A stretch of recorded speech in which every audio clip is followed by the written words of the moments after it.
Welcome to the Foul Play YouTube channel.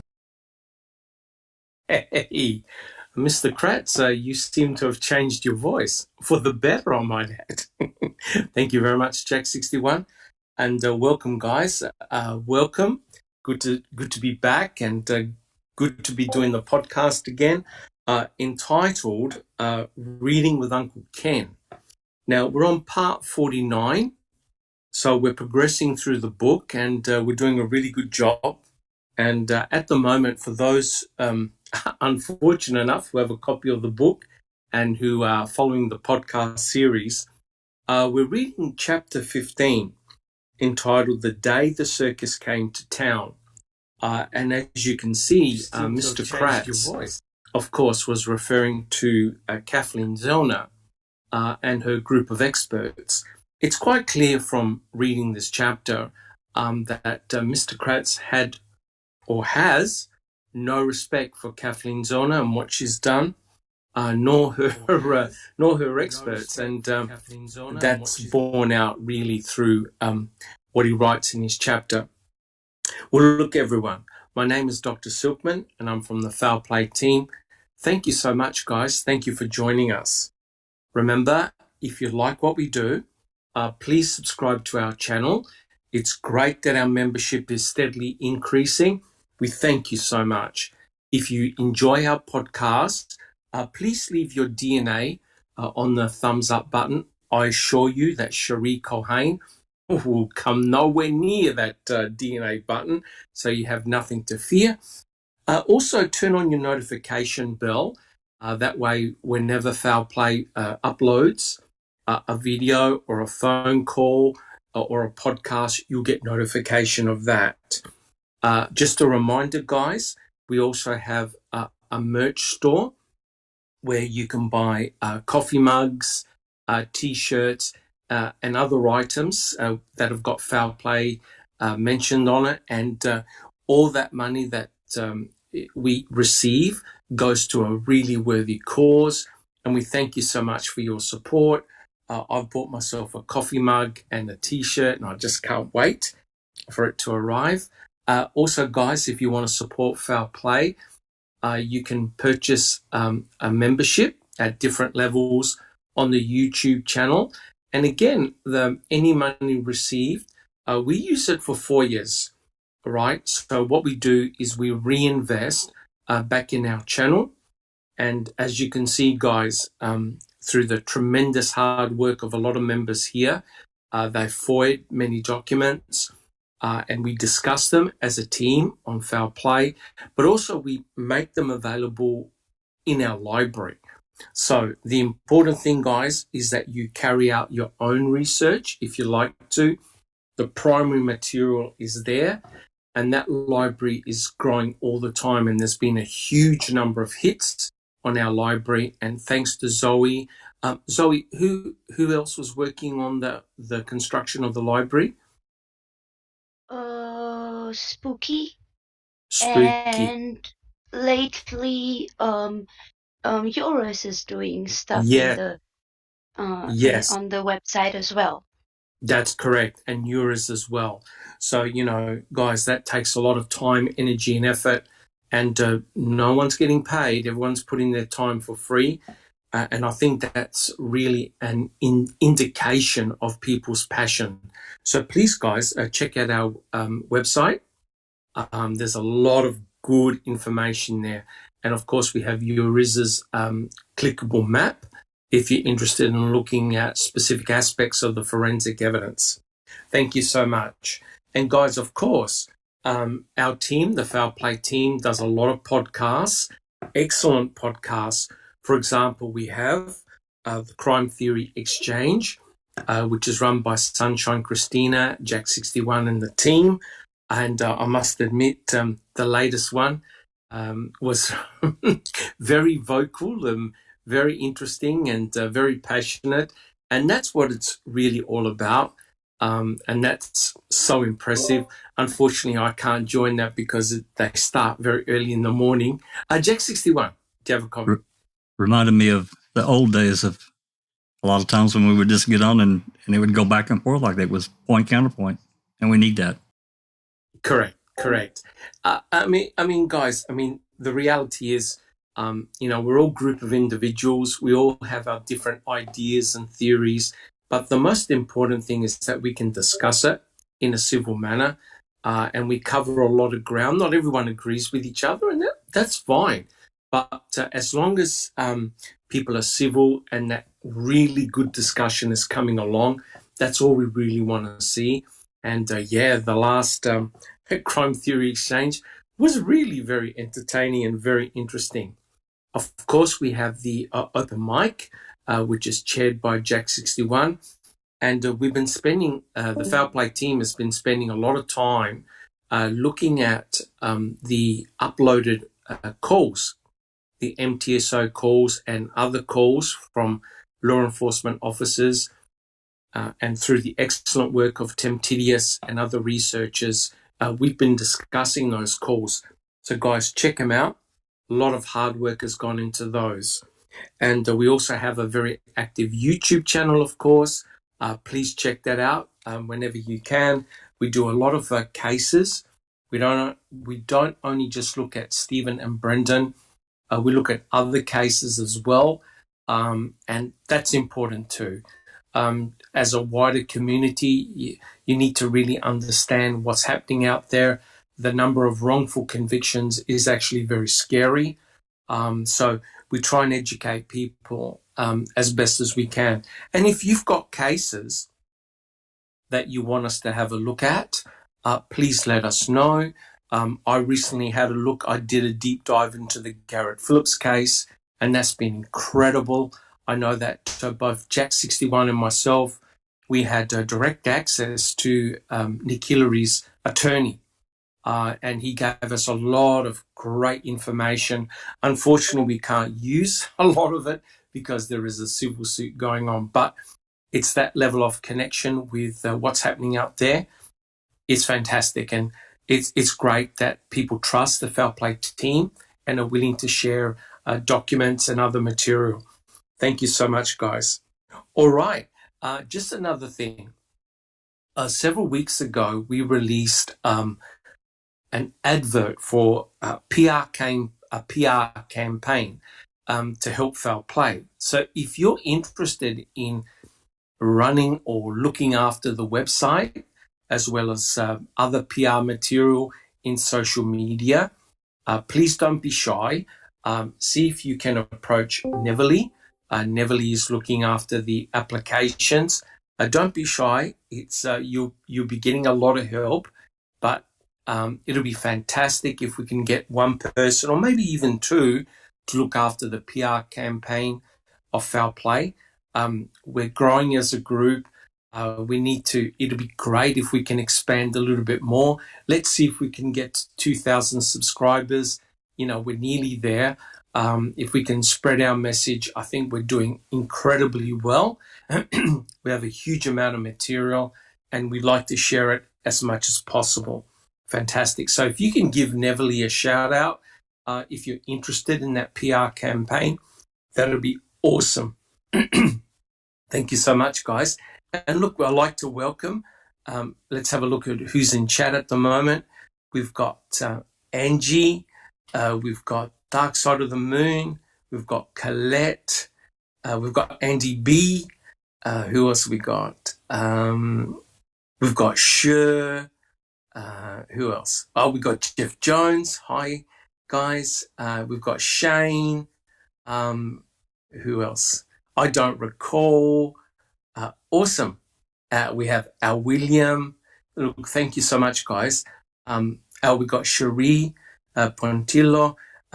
Andy Nelson. Look, thank you so much, guys, and welcome. My apologies if I've missed you. We've got Andy Nelson as well. Thank you so much, guys. If you like what we do, please subscribe. Leave your DNA on the thumbs up button. All right, guys. Well, look, what I like to do is I like to welcome our esteemed panel. They give up their time for free.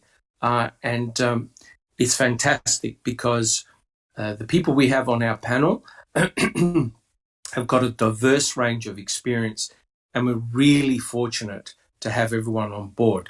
And guys, don't forget, if you've got questions, please put them in chat and we'll try and answer them as best as we can. Thank you so much. So first up, we have Alice. How are you going?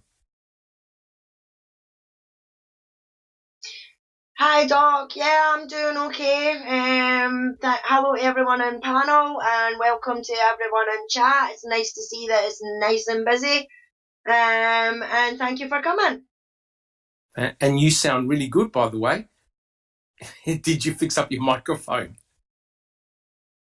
Yeah, well, I've kind of did some moving about with files and everything like that as well. And I'm in my wee room that I got done for the precise purpose of doing videos and things like that. So I might sound a wee bit better because I'm a bit closer as well. So awesome. Thank you so much, Alice. Next, we have Jack61. Hello, everybody.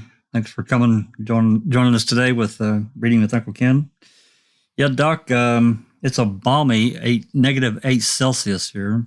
Oh, God. So yeah, you got a heat going.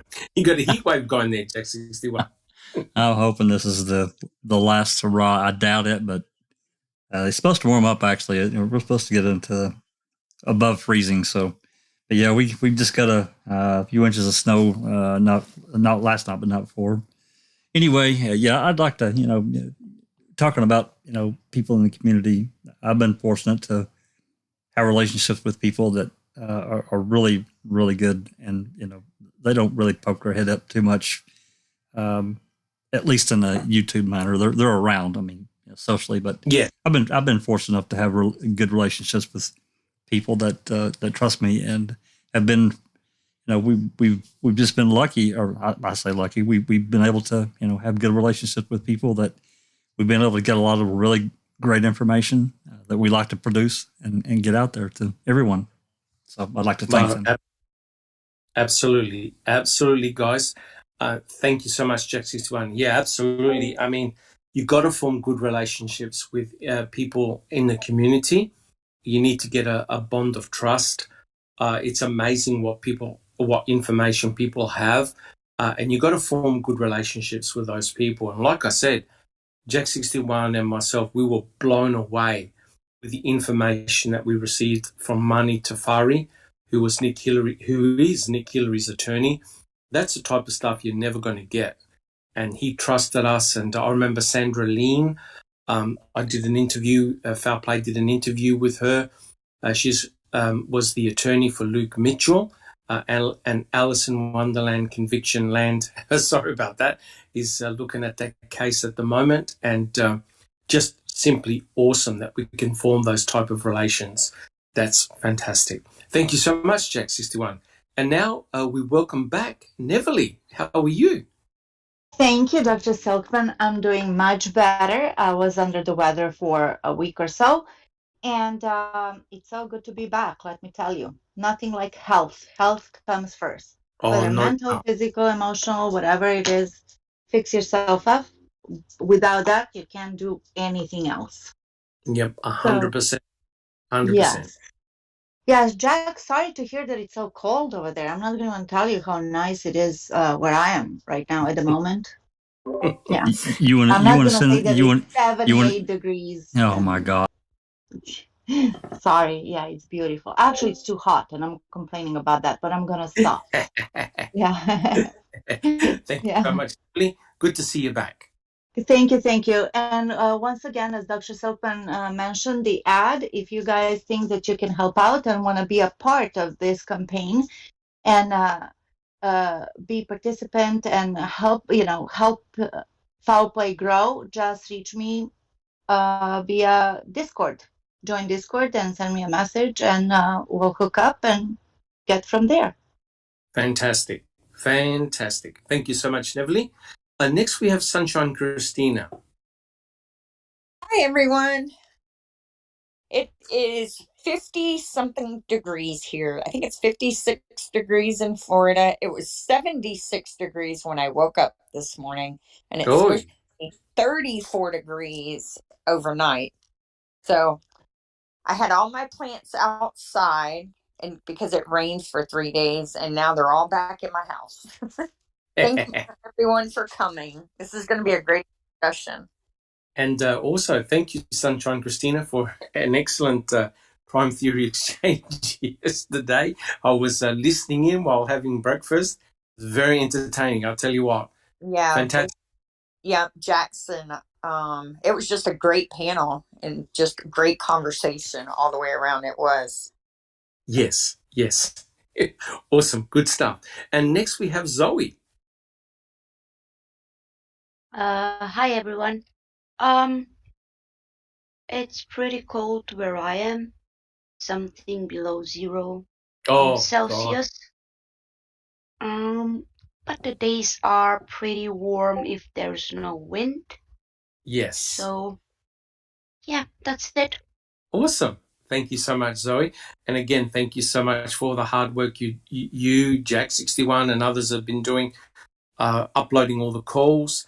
If you haven't catched it yet, make sure you listen to the Anjanette interview of Brendan Dassey. Boy, I tell you what, that's garnished a lot of responses, hasn't it, Jack61? Oh yeah, I knew it would, and you know, right, wrong, or indifferent, I have real problems with it. That's me. Yeah, absolutely. And that's awesome. So if you haven't checked it out, make sure you do check it out. Well, look, guys, welcome. My name is Dr. Silkman, and I'm calling from a 16 degrees Celsius, Adelaide, South Australia. Beautiful day over here, and it's great to be part of the podcast. I also like to welcome Kelly. Thank you for joining us. And we have BW Haggis. Thank you for subscribing to our channel. Thank you so much. And welcome everyone. If I've missed anybody, my apologies. It's good to be here. All right, guys. So what we'll do, we'll start the podcast proper. Now, remember, Ken Kratz wrote this chapter in essence to try and counteract everything that was in Making a Murderer 2. And clearly, the way he's entitled his chapter, the day the circus came to town, he's obviously referring to Kathleen Zellner and her experts. And I think this is fundamentally what the problem is, and we can see it every time that Kathleen Zellner has put a filing to the state. They've rejected basically everything. And it really shows a lack of respect, not only for her, but also for her experts. I mean, these are the best of the best around the world. And the way they've been treated, the way Kathleen Zellner has been treated, it really is quite atrocious. Really, all she wants to do is to get in front of a judge and present her material. They're trying to do, and they have, blocked her at every possibility and at every stage. And as we've discussed many, many times on Foul Play, and many other researchers over many, many years, and that is the RAV4. And I believe the most important piece of forensic evidence is the RAV4. Now, we know that the RAV4 contains blood, allegedly blood from Stephen Avery and also from Teresa Hallbark. We know that there are about 6 drops of blood that have come from Stephen Avery. But it's not only droplets of blood. Allegedly, they found a blood crust in the RAV4, and that's what I want to talk about in a second. So we know that the RAV4 was found by Pam of God on November the 5th. We also know that a flyover the day before, several people in the aeroplane flew over the Avery salvage site, and they did not see the Toyota RAV4, right? And it's fairly distinct. And as Jack61 and everyone else will tell you, there was a big sign at the back that said Toyota RAV4 on the wheel cover. You can't miss it. Plus, it was a fairly new type of vehicle. So I believe that that RAV4 was not there, right? It was definitely not there. It was driven onto the property, probably Friday night or Saturday morning, which is very, very interesting. However, we know, according to Cherie Culhane, that the RAV4 contains blood belonging to Stephen Avery and blood belonging to Teresa Halbach. We know that the blood belonging to Teresa Halbach is not at the front of the vehicle. It's all towards the back, which tends to suggest that Teresa Halbach was not attacked while she was in the front seat of her vehicle. There's none of her blood, right? No hair, no tissue, nothing. All Teresa Halbach's blood is towards the back of the RAV4. What is also interesting is that there is none of Stephen Avery's blood at the back of the RAV4, which is very, very interesting because the state is saying that Stephen Avery was actively bleeding, yet we don't find any of his blood in the back of the RAV. The other bizarre thing, of course, is that there is no mixture of bloods. You don't find one sample anywhere that contains a mixture of DNA. DNA from Stephen Avery, DNA from Teresa Halbach. Now, panelists, do you guys find that a little bit suspicious? Who would like to answer that? Why don't we find a mixture? Is that a surprise, or is that what you would find? Who would like to have a go at answering that?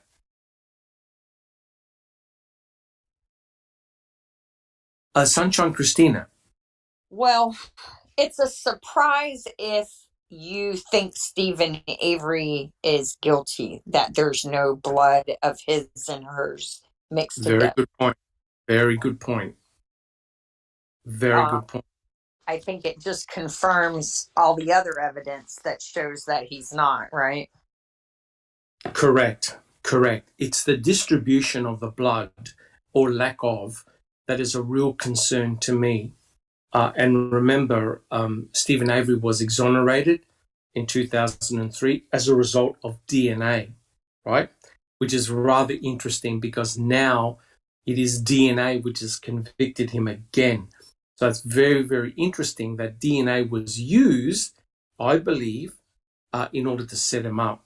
Alice, do you have a comment?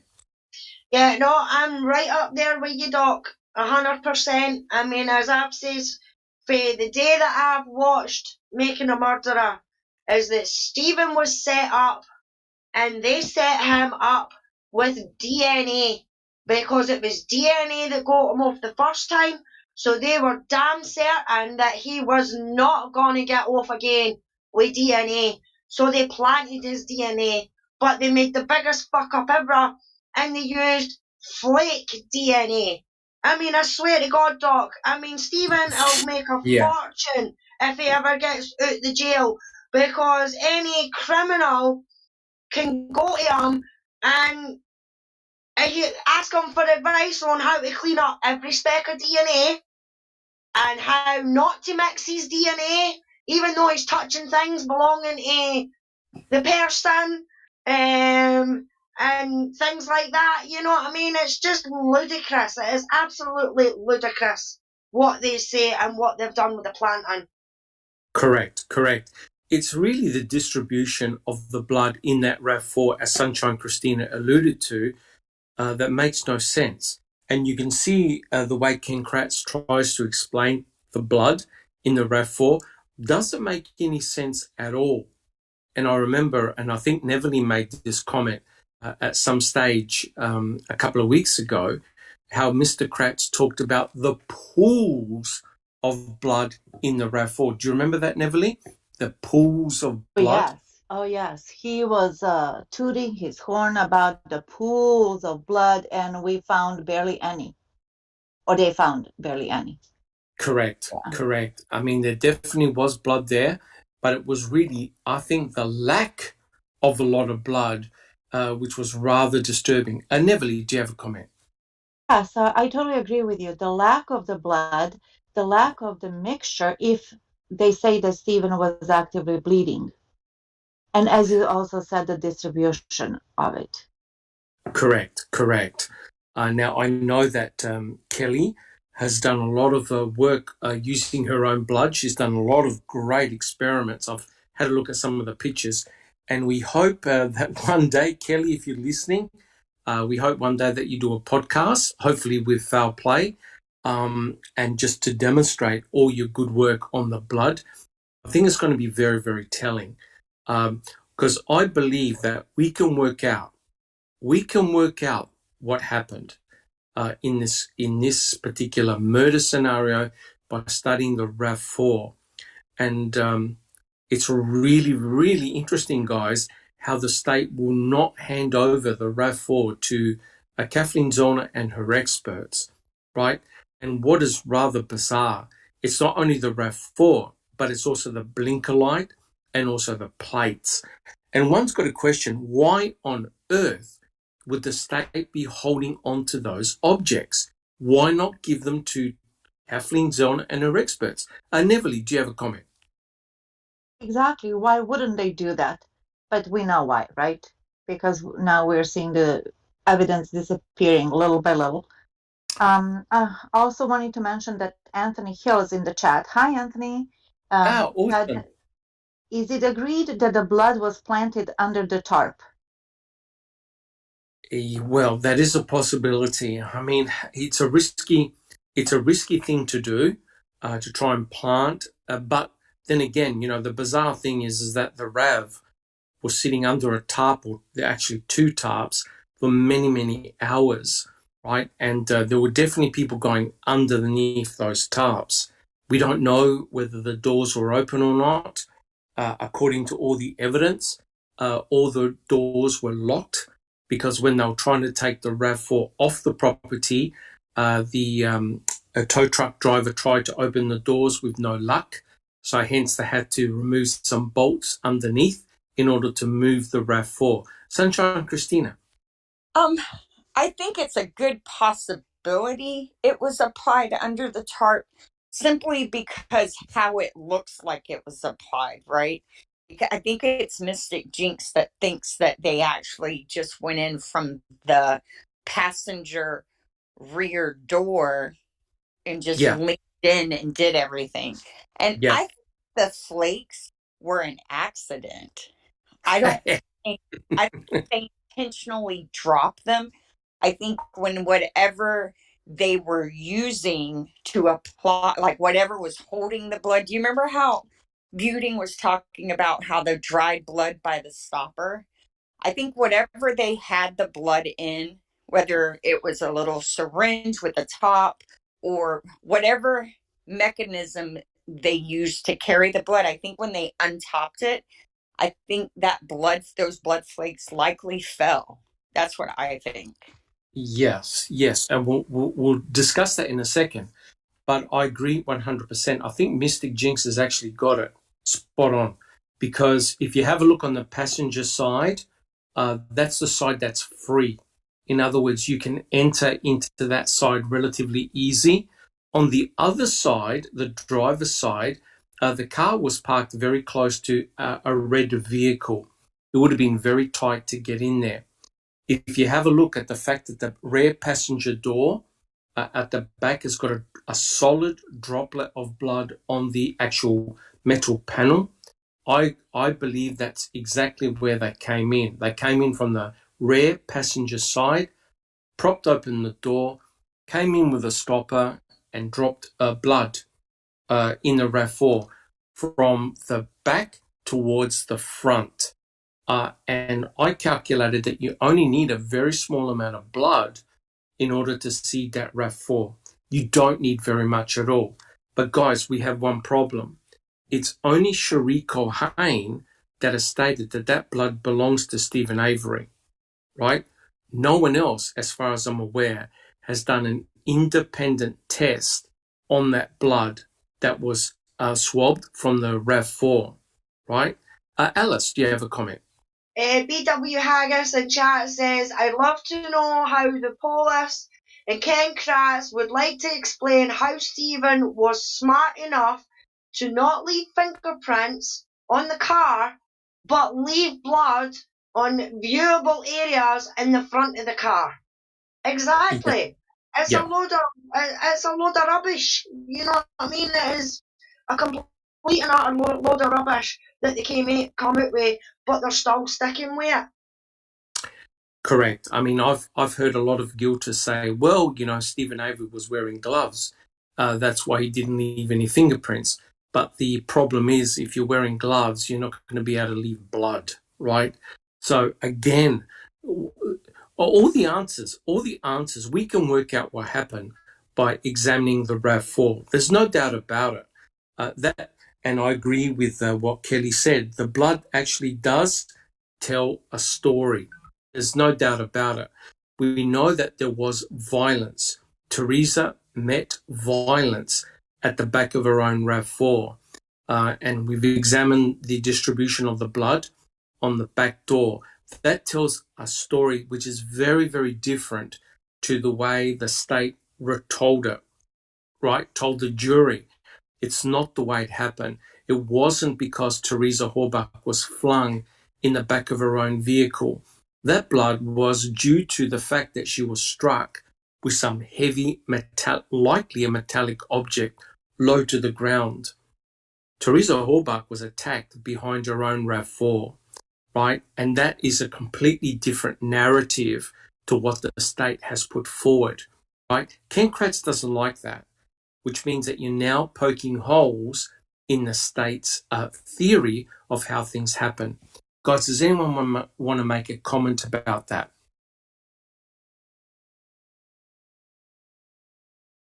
Because Mr. Kratz was very critical of the way Kathleen Zellner's experts, especially Stuart James, did the reconstructions of the blood in the RAV4. Sunshine Christina. I think they're bound to this narrative, right? So yeah, they are bound to it. That's what's in the trial record. And I think that it's clear that there's enough evidence out there to at minimum establish that is not what happened to her. Unfortunately, it's not enough to get him a new trial. It should be. Well, that's true. What's remarkable, this is the way the court system works, and Sunshine Christina hit the nail on the head. Every time Kathleen Zellner and her experts find something, the argument by the judge is that, well, how do you know that Stephen didn't do it? So they always fall back to the most basic premise. Okay, then how do you know Stephen didn't do it? So that's why you literally have to find someone else and directly point them to the RAV4, right? Because no matter what Kathleen Zellner and her experts found, the judge who was looking at the filing always turned it around and said, well, how do you know Steve didn't do it? How do you know Brendan didn't do it? And they went so far as to say, okay, if the bones at the Manitowoc County gravel pit really do belong to Teresa Horbach, so what? How do we know that Steve didn't bring them down there?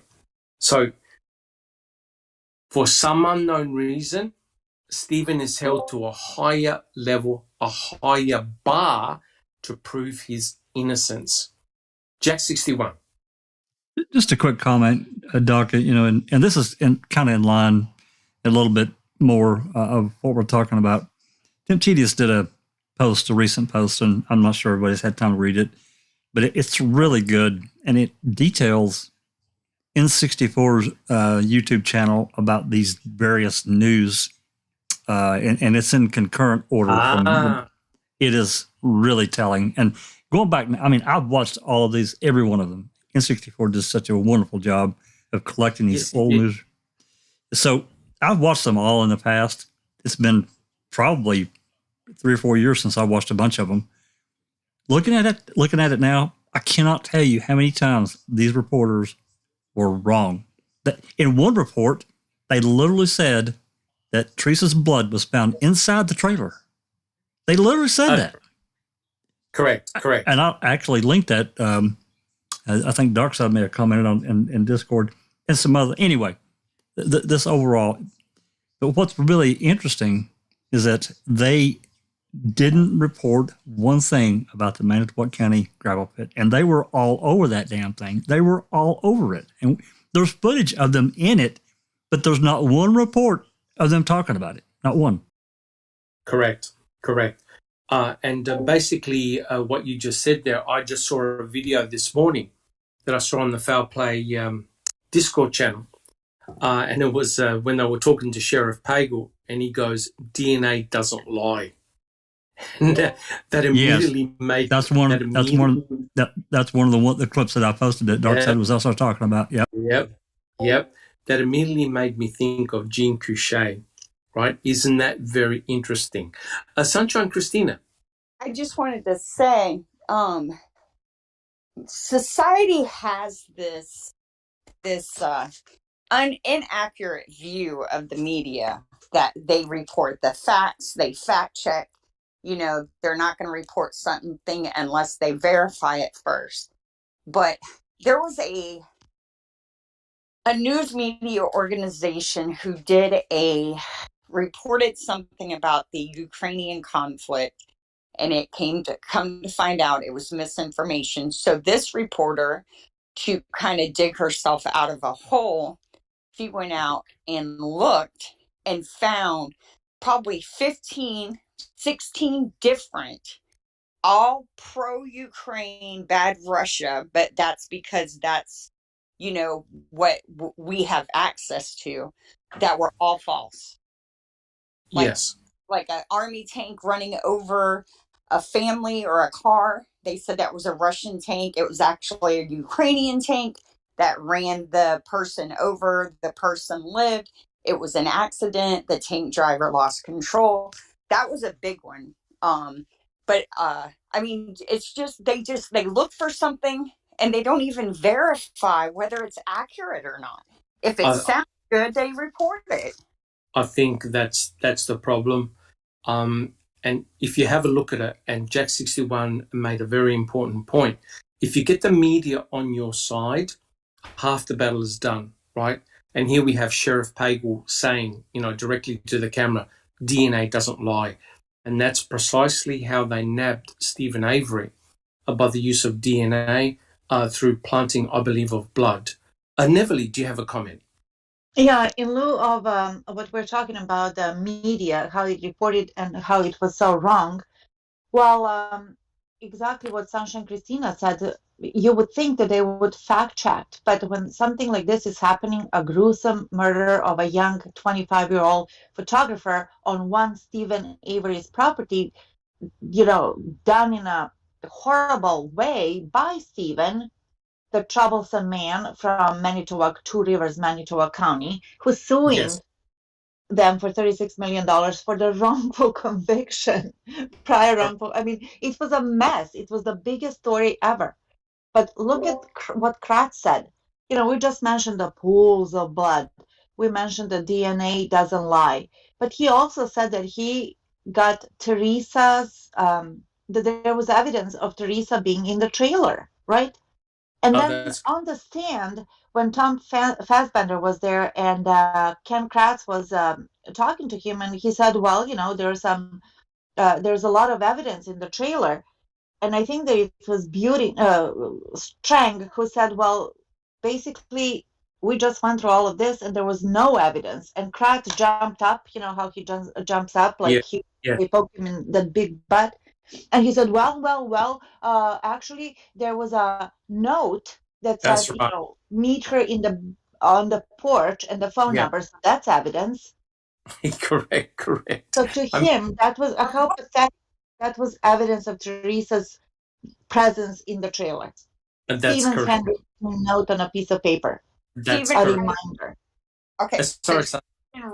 Stephen writing Teresa's phone number down on a piece of paper is evidence to Ken Kratz that Teresa was in the trailer. Yeah, he was desperate to connect it somehow. And that was a man, actually. Yeah. That's correct. That's correct. I think you've got to remember, thank you, Neville, you've got to remember that the investigators and the crime scene detectives, they went through the trailer, they went through the garage, and they couldn't find any evidence of Teresa Horbach being in there.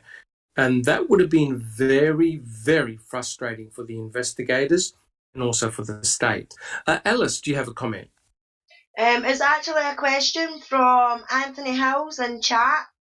He says, how many vials were in storage for Stephen, and was the blood from the Grand Dam? Yeah. Well, I mean, I believe that the blood that Sheree Cohen is saying that belongs to Stephen Avery, I believe that the blood actually came from the Grand Dam, right? Because remember, before you can actually determine whose DNA it is, you got to run, you got to do a PCR analysis, right? You got to do a genomic DNA analysis. And what is bizarre, what is completely bizarre, was that Sheree Cohen put in the genomic DNA profile that she obtained from swabs from allegedly the Toyota RAV4 and also the Pontiac Grand Dam, and out popped Stephen Avery's name from the criminal database from CODIS. Now, what is interesting, of course, was that in 2003, Stephen Avery was exonerated. Now, there's no way that his full genomic DNA profile got into the database prior to 2003, because he was never DNA tested at that level. He was DNA tested in 1996, where they looked at 3 alleles. Sheree Cohen just happened to pull out Stephen Avery from CODIS with a full genomic DNA profile. I did a presentation on this, and it seems like Sheree Cohen had entered Stephen's full genomic DNA profile in 2003 and didn't tell anyone about it. Isn't that interesting? Because remember, at that stage, they didn't have a sample from Stephen Avery. They would not have known who that DNA had come from in the RAV4. Lo and behold, on November the 10th, out pops Stephen Avery's name in CODIS. Alice, do you have a comment? It's actually a question from our William. He says, has CZ done tests on Martinez's Jetta car that was in the yard? Not as far as I'm aware. I don't even think he's even regarded as a suspect. Remember, if you want to point a finger at a suspect, they've got to have a direct connection to Teresa Hallbach. They've got to have a direct connection to that RAV4. According to the state, the only person that's got a direct connection to the RAV4 is Stephen Avery, because his blood is within the vehicle. That's why. So no, I don't believe Martinez which is very interesting, because Martinez's name was actually mentioned by Brendan Dassey when he was interviewed by Detective O'Neill. He talked about the guy that attacked his girlfriend with an axe. Isn't that incredible? Alice, do you have another comment? Kelly in chat saying the flakes could be legit, by the way, but cause we don't have no in situ pictures, it's hard to tell exactly how it was found and where. One thing is for sure, it's not from his finger. Yeah, well, she must have read my notes. We haven't even started the podcast yet, but yeah, we'll talk about that, because I want information from Kelly, because that's going to be very interesting. Thank you. Alice, do you have another comment? No, she just says, quick, flakes happen naturally when blood dries. They could have dropped from a source or droplet we don't see. 100% correct. 100% correct. Thank you so much, Alice. Sunshine Christina. I just want to piggyback on what Neverly had mentioned about that note. Isn't it funny that Kratz brings up the scrap piece of paper, but not the Xander Road for Sale sign, which was a much more interesting connection potentially to the victim? That's correct. That's correct. Yes, I heard the discussion. I think you were talking about that yesterday, in your crime theory exchange, the Xander Road sign. Yeah, that was a very interesting one indeed. Jack 61. I'm going to go back about 3 or 4 minutes here and just add one thing, because I've bitched about this, and I probably should just do some research and shut my mouth about this. I should do an open mic about it. But you're old enough, and I'm old enough, and maybe one or two others, remembering about truth in broadcasting. And everything changed in the late 80s, at least in the United States. The FCC rulings were changed about how broadcasters could impart information to the public. Something. Right. And because I remember, I mean, I wasn't old, but I was certainly a young adult. These NBC and CBS, these places would not report something unless it was double and sometimes even triple checked. They would not report something. They just wouldn't do it.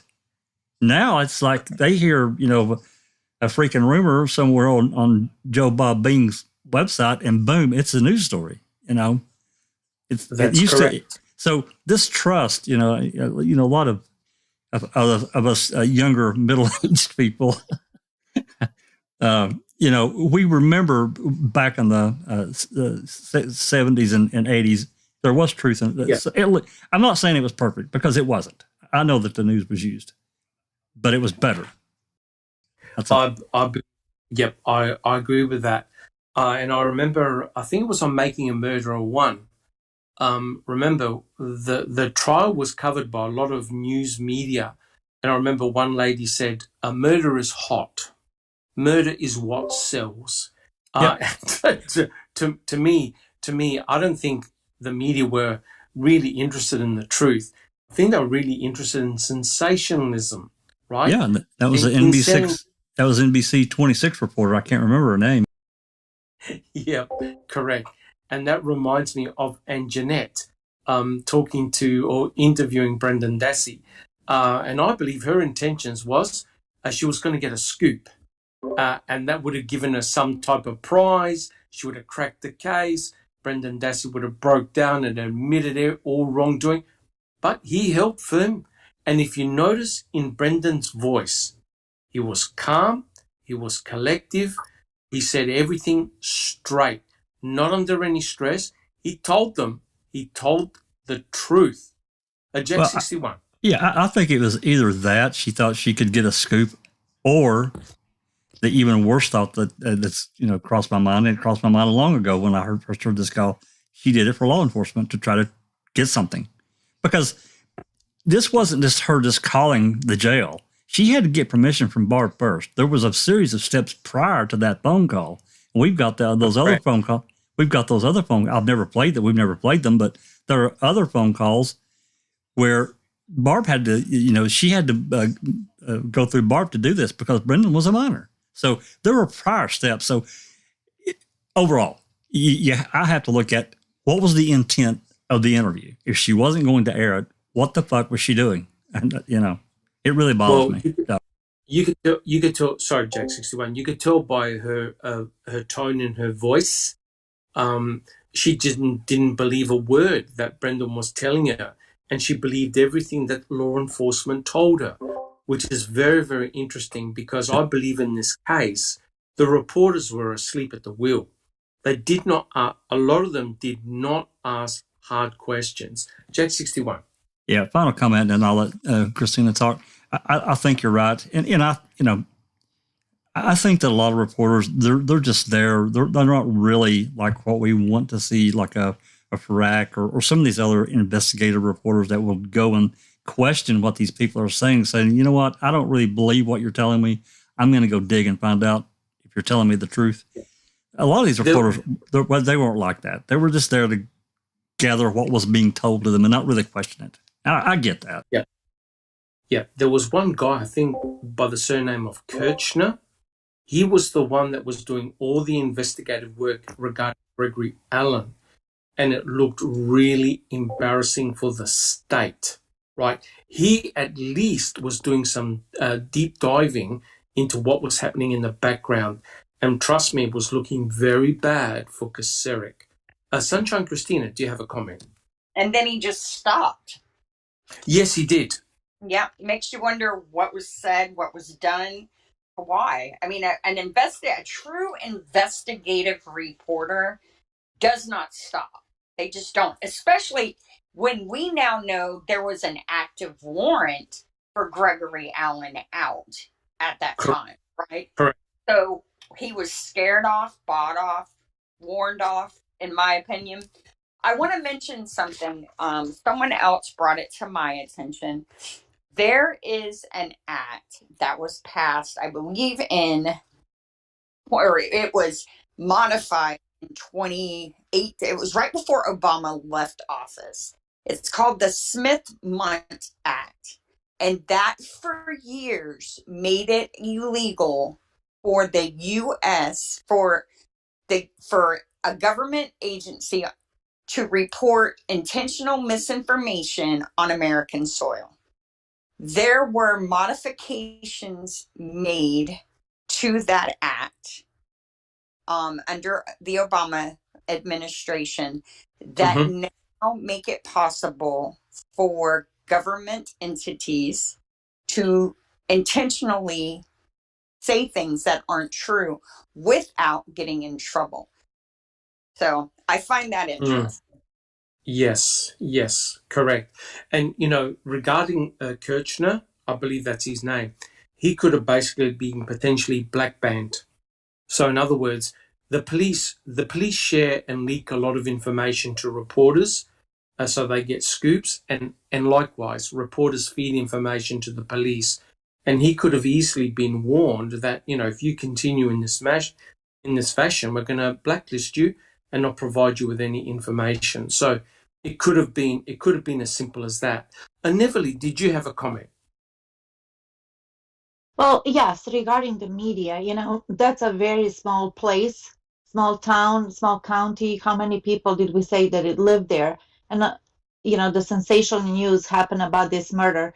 And it was a very competitive gig, very competitive. So you had to be there. You had to be the fastest, with the biggest news story, with the sensational stuff. You discovered something new, and they were just going with it.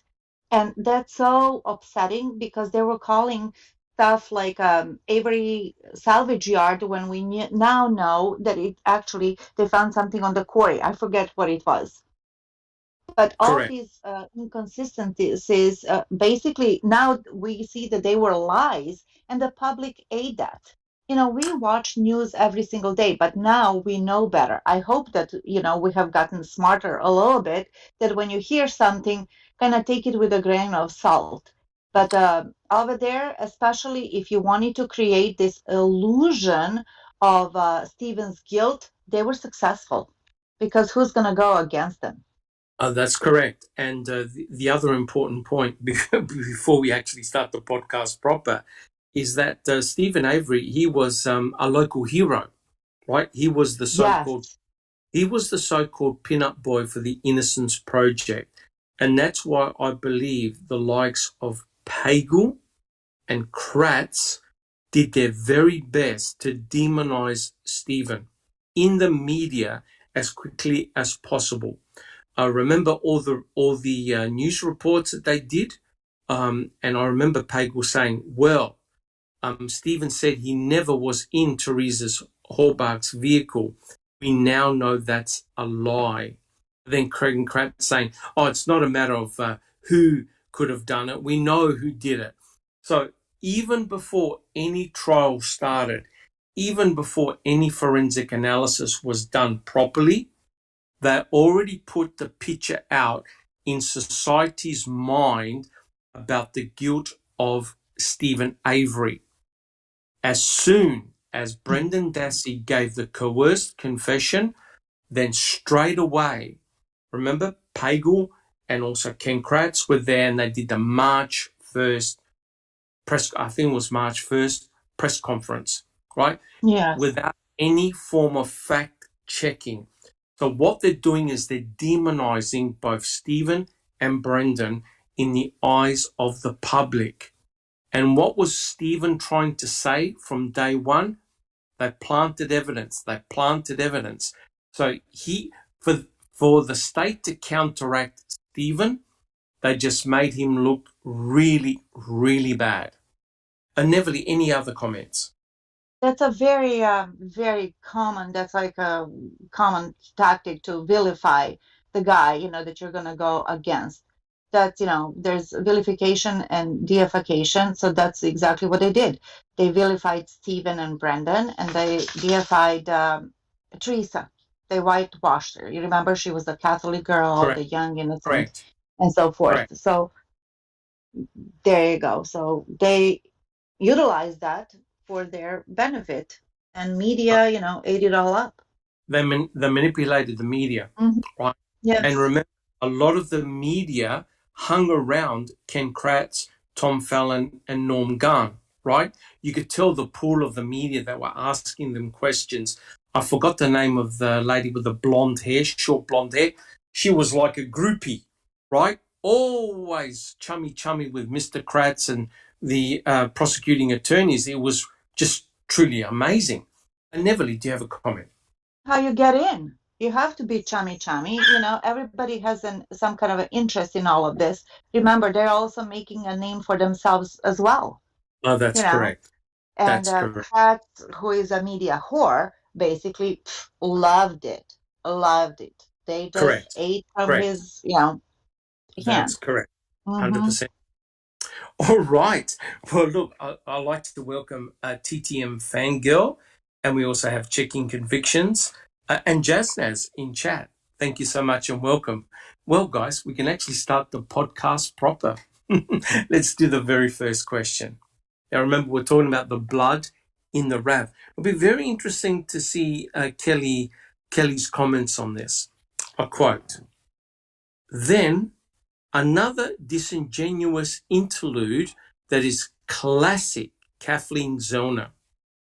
The Wisconsin State Crime Lab tested blood crust found on the SUV's carpet between the driver's console and the driver's seat and found it to be a match for Avery. That made sense considering the state's theory that Avery's scabbed over cut had reopened while attempting to hide the SUV. Blood crust could easily be deposited in a very small amount near the other liquid blood stains. Now, this is truly remarkable. If you haven't understood what Ken Kratz was talking about, we know that I think it was on November the 9th, he was photographed, his finger was photographed, and you can see the cut on his right middle finger.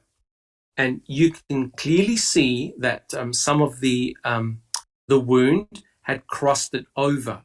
What Ken Kratz is alluding to was that Cherie Cohen found a tiny amount of that crust from his wound on the carpet in the RAV4, right? In the carpet of the RAV4.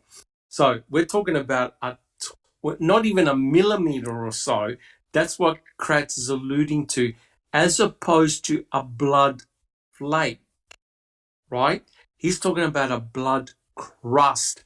So, you know, when you form a scab, what he's basically saying is that part of that scab, which forms a crust, Cherie Cohen found on the floor, believe it or not. So here's the question to the panel. I quote, "If Stephen Avery had reopened his wound while attempting to hide the RAV4, why did Brendan Dassey give 7 different versions of how Stephen had cut his finger? Part 2, do we have an in situ picture of the blood crust and how big was it?" This is a very important point because now he's not saying that it was blood. He's saying that it's a crust, a totally different thing. Jack 61. Answer the second part first, and as far as I know, we have no pictures of the blood crust at all, none. How surprising is that? Well, not at all. But second part, I was just thinking as you were reading that, because allegedly this crust was found in the passenger side floorboard And allegedly, Brendan was over there, so trampling, 16-year-old kid they trample their damn feet all over the place. So, that's pretty amazing, actually, for Scary Colleen. I don't believe it. Sorry. I don't believe it. How on earth is Cherie Cohane going to spot a blood crust probably less than a millimeter in size? It would have been tiny, but that's what Ken Kratz is alluding to. Sunshine Christina.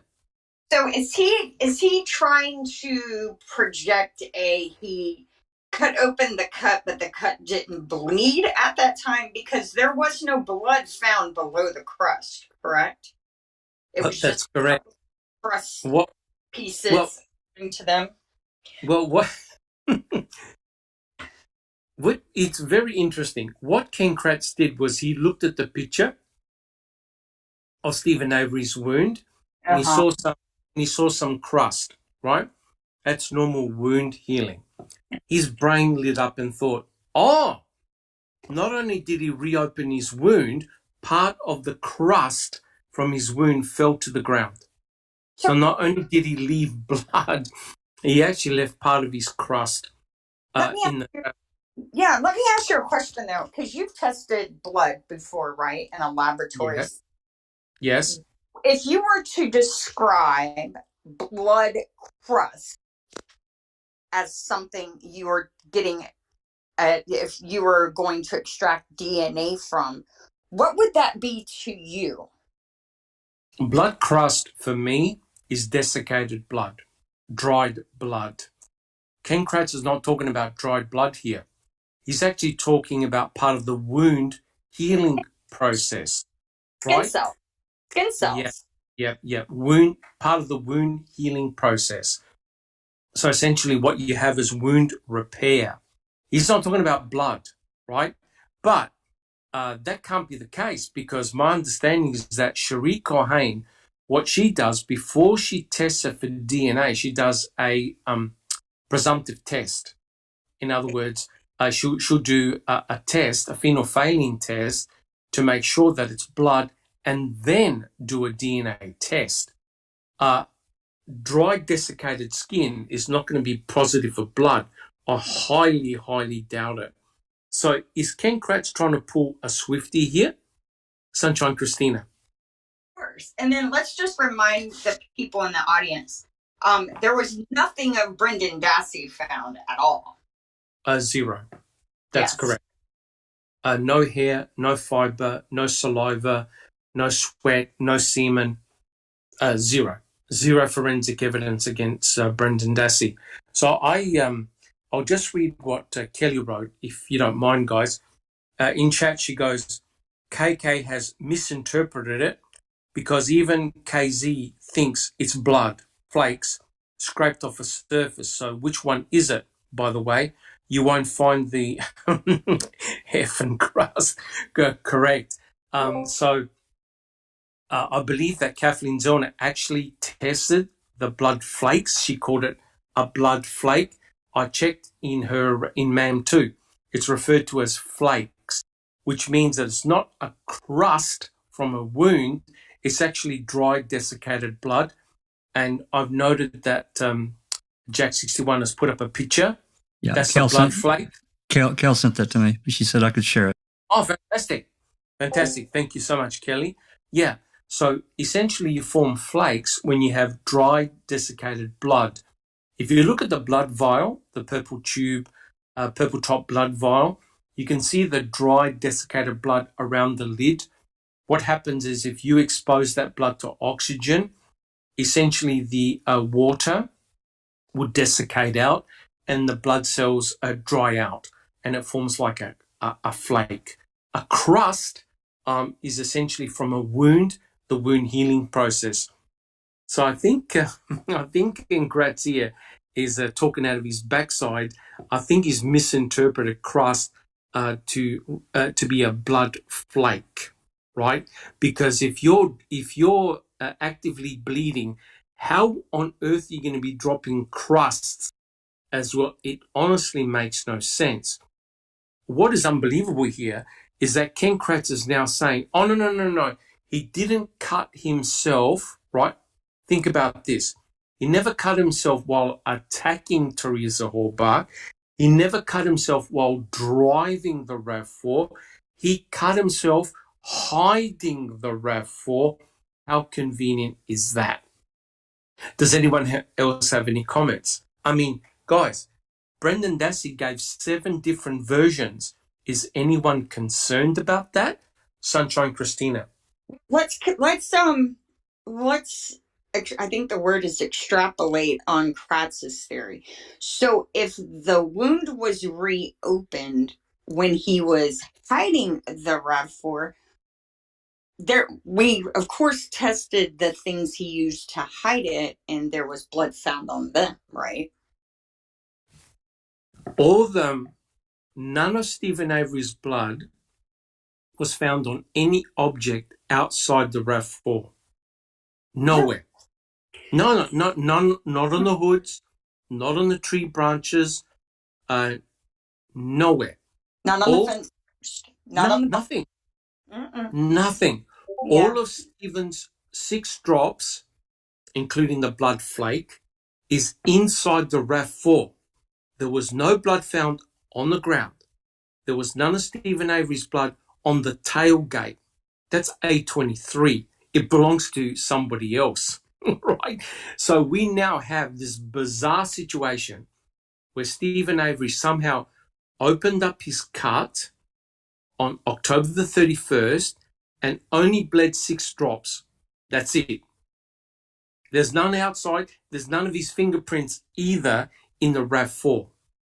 And that's why it looks suspicious as hell, right? That's not what you'd expect if you're actively bleeding. If you want to know what it looks like if you're actively bleeding, you look at his Pontiac Grand Am and you look at his black Ford pickup truck. What you note is there are blood droplets everywhere. That's exactly what you expect if you're actively bleeding. Sunshine Christina. You know, we always think that they got the blood from the Grand Am because that's in our face. I wonder if they didn't get it from the truck. From his black Ford pickup truck. Well, I don't actually believe they did any swabbing of the black pickup truck. Correct me if I'm wrong. I know that they took swabs of Stephen Avery's trailer, garage, and Pontiac Grand Am. I don't believe they took any swabs of the black pickup truck. Jack 61. I thought they did, Doc. I could be wrong. Yep. I mean, I could go back and have a look at the evidence. I don't recall them doing so, but if they did, that's another source of Stephen Avery's DNA. So I actually worked out, again, I did a little presentation on this. The State Crime Lab, Cherie Cohane had 17 swabs that had Stephen Avery's blood, genomic DNA, and no EDTA. 17 of them, right? So, if you want to fool the FBI, if you want to fool Kathleen Zellner, she had plenty of swabs that she could have used. No problems at all. Sunshine Christina. I was just going to say, I find it odd because I don't remember them swabbing the truck either. And I find it really odd that there's blood in there and they didn't take a sample of it to make sure that it wasn't Teresa's. So I wonder if they did take a sample of it and that's where it came from. I mean, it's just, you can't discount it because... No, you cannot. You cannot. And here's the problem, guys. Cherie Cohane's the one doing all the swabbing. So if she doesn't enter something into evidence, you're not going to know, right? So potentially the charade could be done under everyone's nose and no one will know, right? So you could imagine what would have happened when the investigator sees the Pontiac Grand Am at Crivets, and they saw blood, and they noted blood in the Pontiac Grand Dam, in Stephen's Pontiac Grand Dam. You could imagine what people like Lenk, Remaker, and Colburn would have thought when they saw blood on the floor in Stephen Avery's trailer, right? That they would have all been thinking, oh my God, this is Teresa Horbach's blood. And Jack 61, did any of that blood turn out to be Teresa Horbach's? Not one molecule. Not one drop. Yet, what did Wiegert say to Stephen Avery on November the 9th? What's her blood doing in your trailer? Right? So, in other words, Wiegert lied to Stephen, hoping that he would confess, okay, you got me. But of course, none of that blood belonged to Teresa Horbach. They never found one molecule of her DNA in that trailer, including the key, including her own key. They found none of her traces on that key, which is remarkable. So guys, how come Brendan Dassey gave 7 different versions of how Stephen cut his finger? Sunshine Christina. He couldn't remember the one they wanted him to give. Yes, correct. And in actual fact, if you read Brendan Dassey's confessions, so-called confessions, the 7 different versions make no sense whatsoever, right? And it completely destroys what the state are saying that happened to Stephen. In other words, he had cut his finger while trying to hide the RAV, right? So again, it makes no sense. But you won't find Ken Kratz mentioning that in his book. I wonder why. Guys, do we have any other comments? Do we have any questions from chat? Alice, do we have any questions from chat?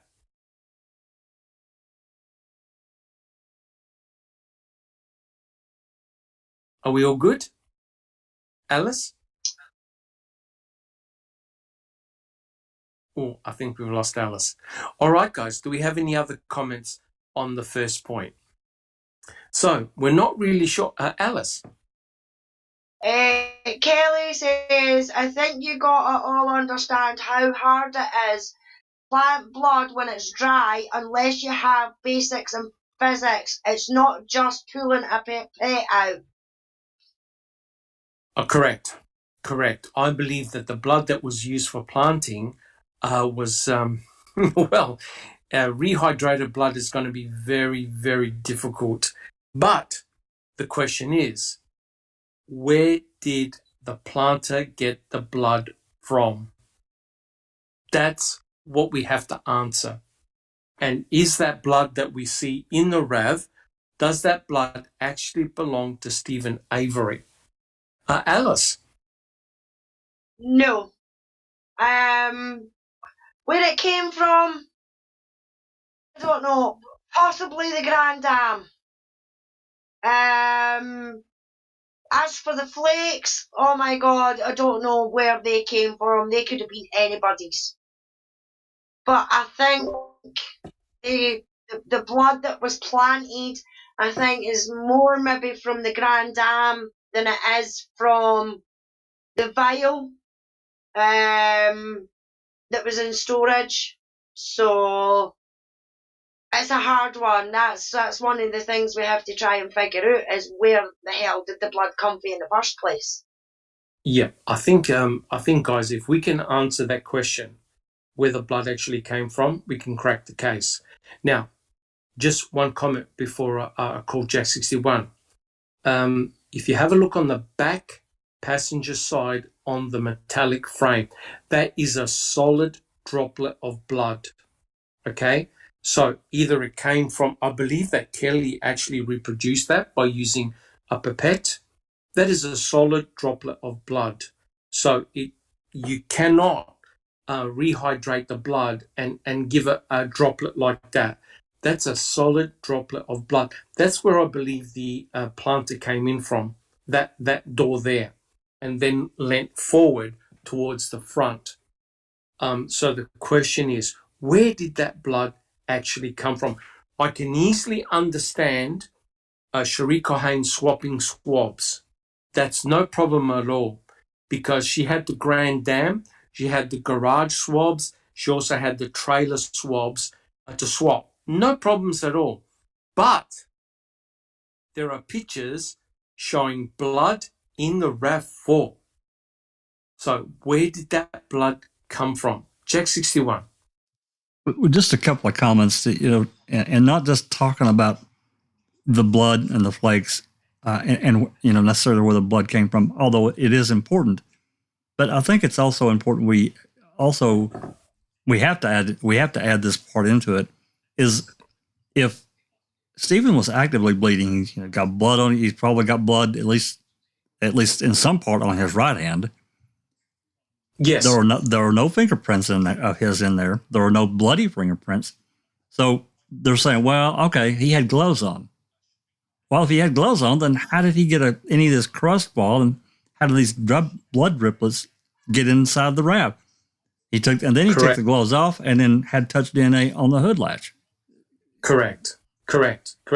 And it honestly makes no sense at all, because you would expect there to be blood outside the RAV, right? Because we know, according to the state, he actually went under the hood. So therefore, he went under the hood of the RAV4. And if he's still actively bleeding, there will be blood underneath the hood. Now, tell me, Jack 61, did the state find any blood underneath the hood of the RAV4? Nothing on the battery cables, nothing on the battery, none. And none was observed even on the key, right? Which is really bizarre, because if there was blood near the ignition switch, that means that he had to have been holding the key in either to turn the vehicle off to get out of the vehicle, which means why isn't there any blood on the key? Why isn't there any blood on the fob, the blue fob of the key? Because it would have absorbed the blood, right? Chris Palinick had a look. He couldn't find any. So something is rather bizarre here. I think the state would whoever planted it, honestly had thought that no one was going to ask any questions. And that is the power of DNA. So in other words, if the media reported, and if the law enforcement officers reported, we found his DNA in the RAV4, that means he was there, he's guilty. But Kathleen Zellner's experts showed it doesn't make any sense. The distribution of the blood in the RAV4 does not look normal, as in what you would normally find if you were actively bleeding. You'll be dropping blood all the time. So, according to the state, Stephen Avery dropped potentially six droplets of his blood. That's it. Nothing else. Jack 61. And as you said, lack of blood in places that we surely would have seen it, especially on that key fob. If he bled on that dash, he's holding the freaking key and the fob. Why is there no blood on it? Correct. And I agree with Kelly. Look, they didn't use, in my opinion, they didn't use swabs to put the blood in the RAV4. They actually had liquefied blood, right? And as soon as I saw the droplet on the back panel, the rear passenger side panel, that is a solid droplet of blood, right? You could tell. And that's the first one. That is the first one, right? So if the planter had a pipette full of blood, right, they probably accidentally squeezed the nib and out came a droplet of blood, right? Because what on earth is Stephen Avery opening up that back door? Why would he open up that back door for a start? And if he dropped a solid droplet of blood on the back panel, why isn't there a drop of blood elsewhere in the back on the ground? Because that must have been the first spot he bled, because it's the biggest droplet, right? And then you've got the bizarre situation where the black CD case contains a smear. How do you work that one out, Jack 61? Yeah, I can't work that one out either. I've questioned it too, but then, this all brings me back to where did the blood come from? And back to this phone call we listened to the other day. Rob and Tom Herman talking, 5 o'clock in the morning about, I can't get into the administration building. Well, I need to come down and get credit or use a credit card. What? Correct. What? I know this, but I'm telling you right now, if I was going to plant blood in that RAV4, I would use the blood from the blood vial. And I'll tell you why. Because it's liquefied, it's easy to take out a mil without anyone noticing it, but there's one critical thing. It's got Stephen Avery's name on it, which means there's no guessing, right? There's no guessing. But to blow me out of the water, Kathleen Zellner's experts looked at that blood. I think they were the swabs that were given to Kathleen Zellner by Cherie Cohane, and her experts did DNA methylation studies and proved that the blood was more from a fresh source. It wasn't from 1996. So something weird is going on, right? It can't be from the blood vial. Yet if I was planting Stephen Avery's blood, that's exactly what I would use. So I'm trying to rack my head. How can they possibly use the blood from the blood vial and yet fool Kathleen Zellner to think that it's fresh blood, right? And the only way to do it is if Cohane hands over swabs that belong to the Grand Am. But that's not the only thing. What I can't understand was that allegedly they gave Kathleen Zellner the cutting from the Toyota RAV4, the seats, from the seats. And if that blood showed that it was fresh blood, it couldn't have been from the blood vial, right? It had to be recent blood. That's my understanding. So it's a very, very interesting situation. You can definitely swap swabs, right? You can hand the FBI swabs from the Pontiac Grand Am and say, they're from the RAV4. You can give swabs to Kathleen Zellner's experts and say, they're from the Grand Am. They're from the RAV4, but they're actually from the Grand Am. But you can't trick the age of the blood, right? And according to Kathleen Zellner's experts who did DNA methylation, that blood is fresh. In other words, it's only a few years old. It's not from 1996. I don't recall Stephen giving any other blood for testing. I know he did in 1996, and they still kept the blood vial. They didn't find any other blood vials. Guys, does anyone have any comments?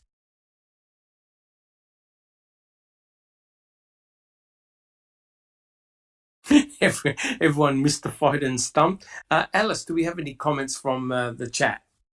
Yep, Cherry Lynn is asking, how do we know they didn't have Stephen's old at the prison from before? I think she's meaning blood. Well, any blood they would have taken from Stephen would have been documented. And any blood that would have taken from Stephen would have had EDTA in it, right? So, according to Dr. LeBeau, Neville's favourite doctor, isn't that right, Neville? Yeah, Your favourite.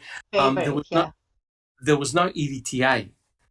So the DNA methylation studies showed that the blood was actually fresh, right? The DNA was more fresh. It wasn't from 1996. And this is something that we have to solve, right? If we're going to crack the case, we need to solve how that blood got in there. where they got the Yeah. blood from. She's also asking, how do we know they didn't just take an extra vial at the hospital on the 9th? Well, the thing is that photographs of the RAV4 were done on the 6th and the 7th, which means that you had to have put the blood in there by the 6th. Because remember, Groffy went in there on Sunday and he actually did a test of the blood in the RAV4 on the 6th. So guys, if you're going to plant the blood, right, it either was underneath the tarp on the salvage yard or when the RAV4 was taken off the salvage yard before it was transported to the crime lab. They were basically your opportunities to plant that blood. Sunshine Christina. Could they, sorry, Doc, could they have maybe have got it for the prison itself, you know, the prison infirmary or anything like that? Or do you think that would have been like documented? Everything is documented. So remember, guys, you have to have that blood in that RAV4 by the 6th, November the 6th. Now, it's true. No one saw any blood in the RAV on November the 5th. But I believe that Kelly has done a lot of photography of the blood, and it's very difficult to note that blood under certain lighting conditions. So the blood could have been there, but it could not have been noted. And also, don't forget the cadaver dog did a hit on the back of the RAV. But we don't know what the cadaver dog found, because despite the cadaver dog doing a hit, they never went inside the RAV. They never opened up the RAV. They only opened up the RAV when the RAV was at the crime lab. Bullshit. Sunshine Christina. Yeah. All right. Christina. So let's be clear here. That's their narrative, right? That's all what they say they did. Correct. Dog hit because we know we have Teresa's blood in the back. So that blood was definitely there. They couldn't say they saw blood because if they saw blood and they didn't go in, it just doesn't look right. You know what I mean? Because you want to confirm what kind of blood it is, if it looks like the victim's blood. Because remember now, at this stage of their narrative, Teresa is not dead. She's still very much a missing person and she's endangered. Now, I just had a thought. There was a guy named, I believe his name was Juan Rivera, who was convicted with fake blood. All right. And they settled very quickly with this man so as the whole crime committed against him by law enforcement wasn't exposed. And I find that interesting. I think it was out of Illinois. It was around this time. Let's say, for the sake of appearances, to have photographs on the 6th by Groffy, they apply fake blood in those random areas to attribute to Stephen Avery. Zellner has not tested the RAV. Zellner has only tested minuscule sections of swabs that O'Hain says came from the blood in the RAV, right? That's correct. Let's say they used staged blood. I mean, they staged everything else. So, you know, here's a theory for you. Let's say they throw some ketchup or something in there. I'm just being a smart ass now. They throw something in there that looks like blood so that when Groffy opens the crime lab, he can photograph it and then they can say on the news, we have blood in the RAV. And then they have something to send off to Cohane to test.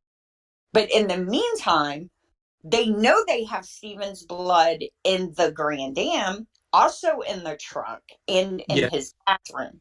They very simply, and we also have to remember that Zellner in that one interview says that the blood tests back to being from a 40-year-old man or something. I don't know the exact quote she used, and that just matters. Yep. But what if that isn't even blood, human blood? What if it's a staged all the way. I mean, it's just a thought. Well, this is going to blow your mind, but I might as well say it. It's actually very interesting that you said fake blood. And this is what crime scene detectives are very, very worried about. There was a paper written many years ago in which they were concerned that people can actually fake a crime scene. And it's actually deceptively very easy to do. Do you want me to go over it, how you would do it? Yes. Yes, please. Okay, what you do, and this is why I point at Cherie Culhane.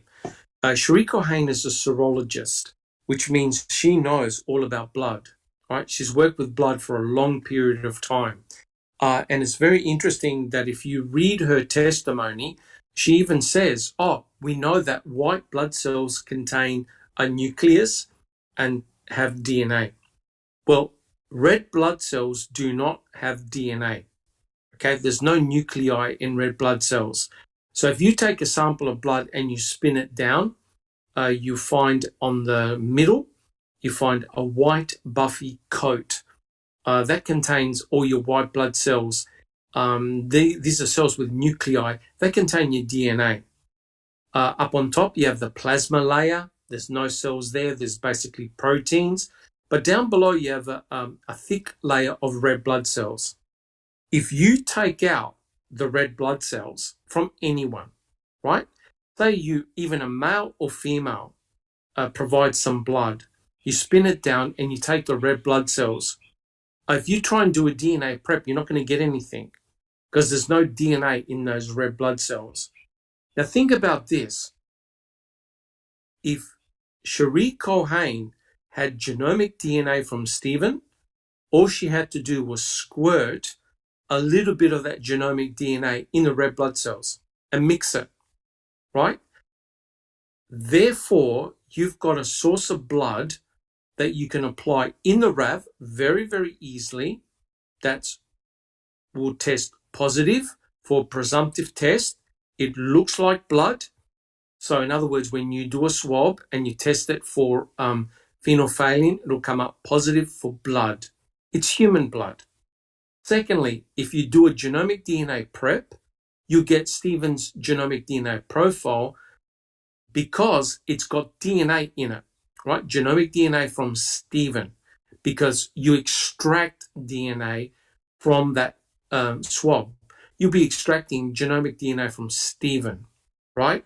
Furthermore, it'll be EDTA negative. Well, guess what Cherie Culhane had in 2003? Anyone want to have a guess? Nucleated cells from Stephen Avery. She had a buccal swab of Stephen Avery in 2003, item W, which means that she could have easily prepared genomic DNA from Stephen in 2003. Now, think about it. That blood is closer to the age that the methylation studies show rather than 1996. Perfect. Therefore, you could knock up that blood within an hour. That's how easy it is to do. All you have to do is donate some blood, and I'm sure they had blood lying around, spin it down, take off the red blood cells, squirt a bit of genomic DNA from Stephen Avery, and Culhane had to have had that DNA in the lab because remember, Stephen's genomic DNA profile was in CODIS. So she had to have his DNA. And voila, you can now add the blood to the RAV whenever you wanted to. It'll be positive for blood, positive for Stephen Avery's genomic DNA, negative for EDTA, and be the correct age for the DNA methylation study. Boom, done. Sunshine Christina. I'm just curious, why do you think Culhane's DNA was in the item SL test? Do you think she was doing something hinky like that? Basically, Cherie Culhane was sloppy and she contaminated the negative PCR control with her own DNA, right? But Cherie Culhane has got the highest rate of errors, right? So remember, and I agree with everyone here, you had to give the impression that Stephen's blood was in the RAV. And what did Jean Couchet say? DNA evidence can be fabricated. This is scary. This is really scary. And these scientists wrote a paper years ago saying we can fake a crime scene by producing fake blood. All you need is a DNA source. You can add that DNA to blood and you can see the crime scene. Okay? And don't forget what Cofford did. Cofford planted blood in a vehicle and he got found out. He went to prison for 2 years. And Cofford was the senior laboratory tech and he planted blood, right? And he did it on multiple occasions. So the scary thing is, you just might be saying, oh, come on, Dr. Silkman. The answer is people do plant blood and it's very easy to make fake blood. Jack 61. Well, number one, while you've been talking there, I threw up a few photos of A23. We're talking about what the dog said on the back of the RAV. And that's A23. It's on the screen right now. Number two, there's a case, and I always forget the name of it, of this kid there in Wisconsin that got accused of killing that girl. And the cops came and poured a bunch of red shit on his shoes. And was that well, this was in Wisconsin, not Illinois. This was a Wisconsin case. Is that who it is? Oh, I know which one. No, I mean, there may be one in Wisconsin too. There is. And he, but you know, who else was involved in that case was Ertl. Oh, great. Yeah, he was involved in that case. I just want to throw it out there. I don't remember exactly how they wiggled through that one. I'd have to look, but I didn't really look at that case. I just remember, I think it was actually TikTok Manitowoc that talked about it more than anyone, about how they had done this and Ertl's involvement. It's pretty shady. Yeah, correct. It's the same characters, unfortunately. But guys, I'm telling you right now, right? DNA doesn't tell a story, people do. So if you go out in the media and you're a senior police officer and you say, we found Stephen's DNA in the RAV4, you're dead. You're a goner, right? And that's what Jean Couchet was alluding to during the depositions. Out of the blue, without being prompted, he even said that DNA forensic evidence can be fabricated. Now, wait a minute.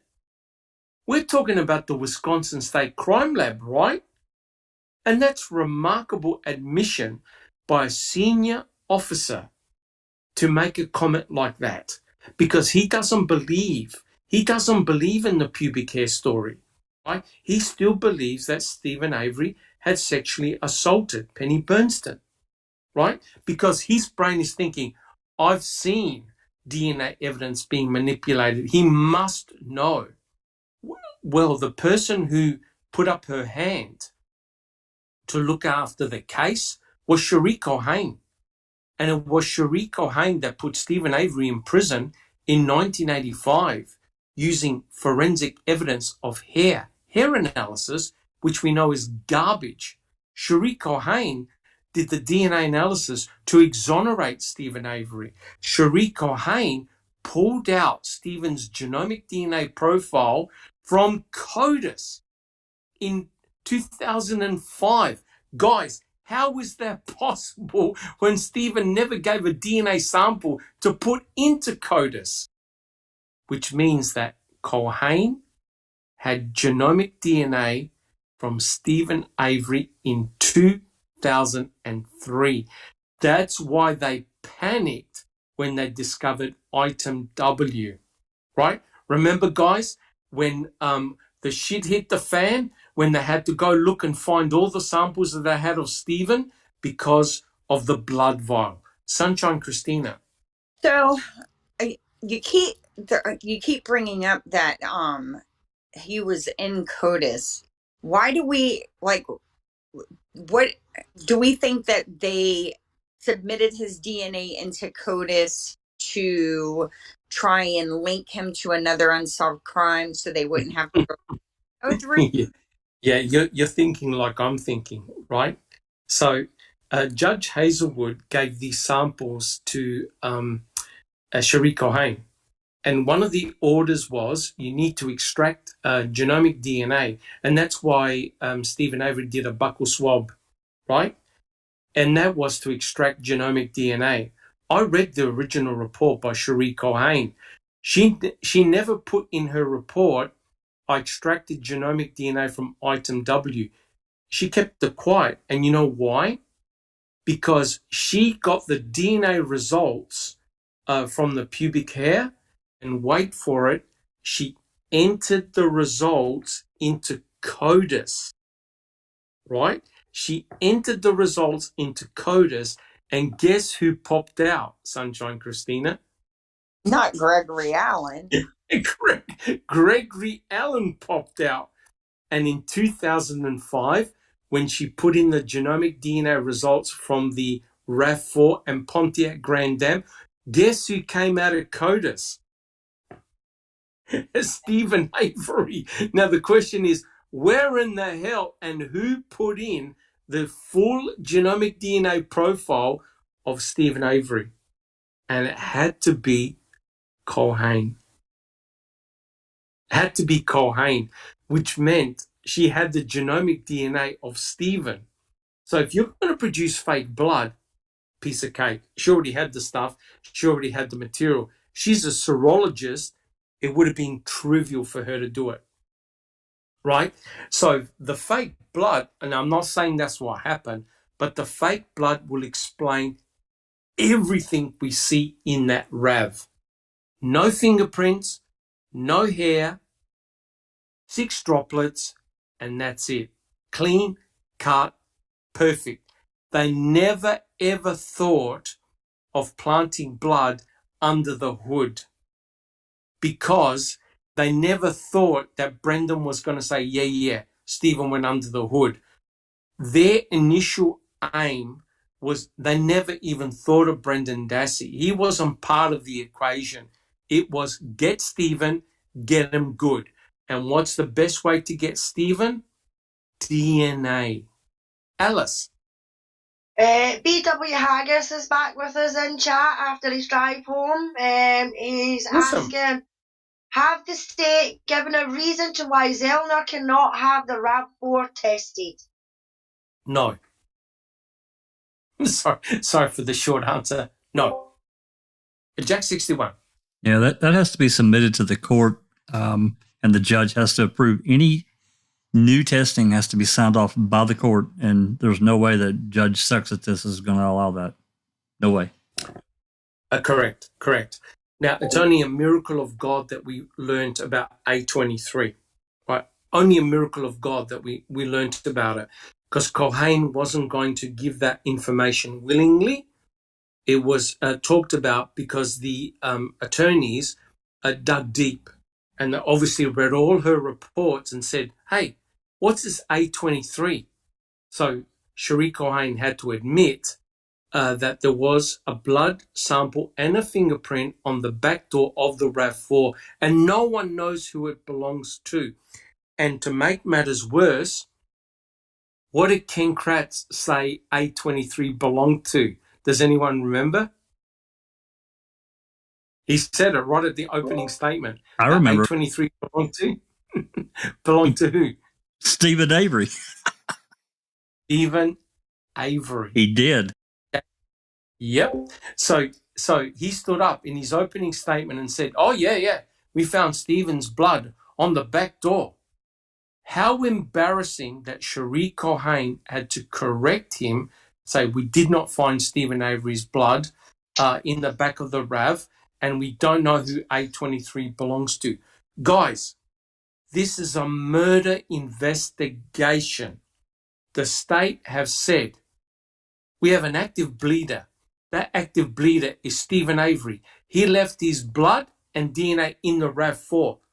Oh, by the way, we have another active bleeder who left their blood on the back door, but we don't know who it is, and we're not going to re-extract it, and see you later. Alice, do you have a comment? Anthony Hills is saying they took a groin swab at the hospital signed out by Uyghur as Jacobs. That's correct. That's correct. And later on, we'll actually talk about the hood latch swab, but at the moment we're talking about blood. Oh, there's no doubt. The groin swabs will be rich in skin cells, right? No blood, but rich in skin cells. And that's going to be very, very important later on. Jack 61. Final comment that I have about A23, at least for now, is that it can't go get past us that unknown blood sample and fingerprint is literally inches away from the inside of that cargo door where Teresa's blood is splattered all over it.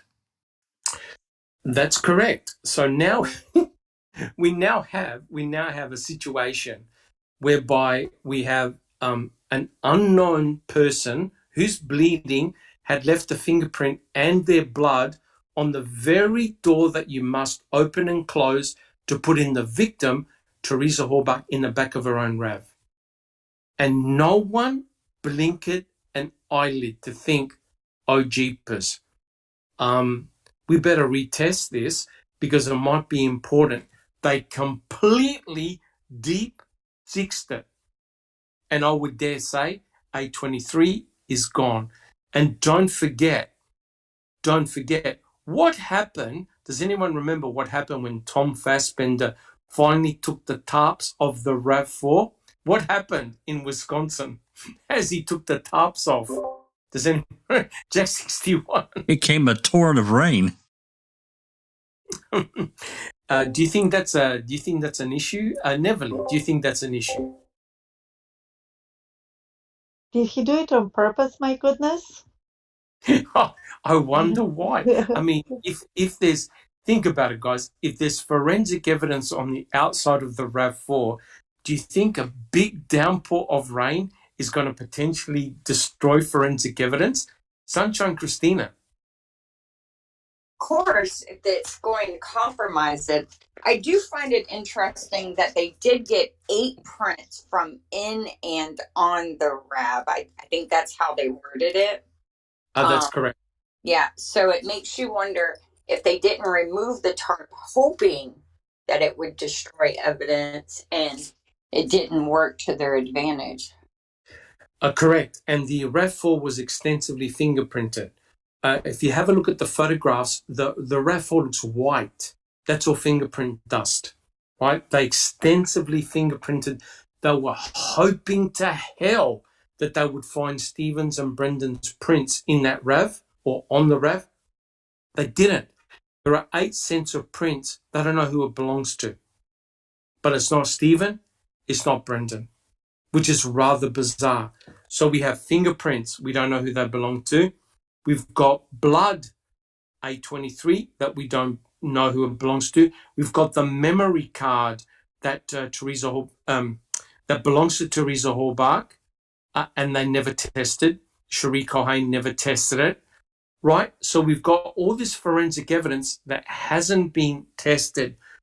We have CX, which is blood in the quarry, that has not been run through CODIS. So what the hell's going on, Sunshine Christina? Yeah, well, I just want to point out that the 8 unidentified prints do not belong to Stephen or Brendan. They just didn't go any further. I think the same can be said with A20. Well, A23, it depends on your interpretation. I feel like they were able to get enough, is it genomes or alleles, and one didn't match to Stephen, so she just stopped and said she couldn't get a full profile instead of saying That's correct. Couldn't That's rule them correct. in. And yeah, so basically, if they couldn't tie it, if they couldn't say he couldn't be excluded, they said that there wasn't enough to get a full profile. That's correct. That's correct. So the important thing to realize, guys, is that the alleles that they got for A23 excluded Stephen because the alleles were different to his genomic DNA profile. So if Stephen had at one particular locus a 10 and a 12, if they got alleles for that particular locus for A23 and it showed an 8 and a 16, they immediately knew it wasn't Stephen. They would have also known that it wasn't Teresa Horbach. So that way they can exclude people. And obviously it excluded Brendan. Otherwise they would have said, oh, we can't exclude Brendan. But there's one problem. Brendan never had any cuts on him. He had no sources of bleeding. So what you've got here is this incredible story whereby the state is saying, yep, Stephen's blood is in the RAV. Nothing makes sense whatsoever, but don't ask any hard questions because it's Stephen. But I think I've just given an explanation how you can potentially make fake blood and give the ruse that it's Stephen all along, right? And it's very easy to do. Cherie Cohen would have had the knowledge and know-how on how to do it. Furthermore, she controlled the swabbing. She controlled the results. That's very, very scary. All right, guys, do we have any comments? Do we have any questions from chat? Alice. And welcome, JD, to the chat. And Graham Moss, he's here, and Al Williams. Good to see you guys here. Any questions from the chat? Alice. Graham Moss says the blood on the back door is a good place where you push it, so you know. I'm just trying to get back and see.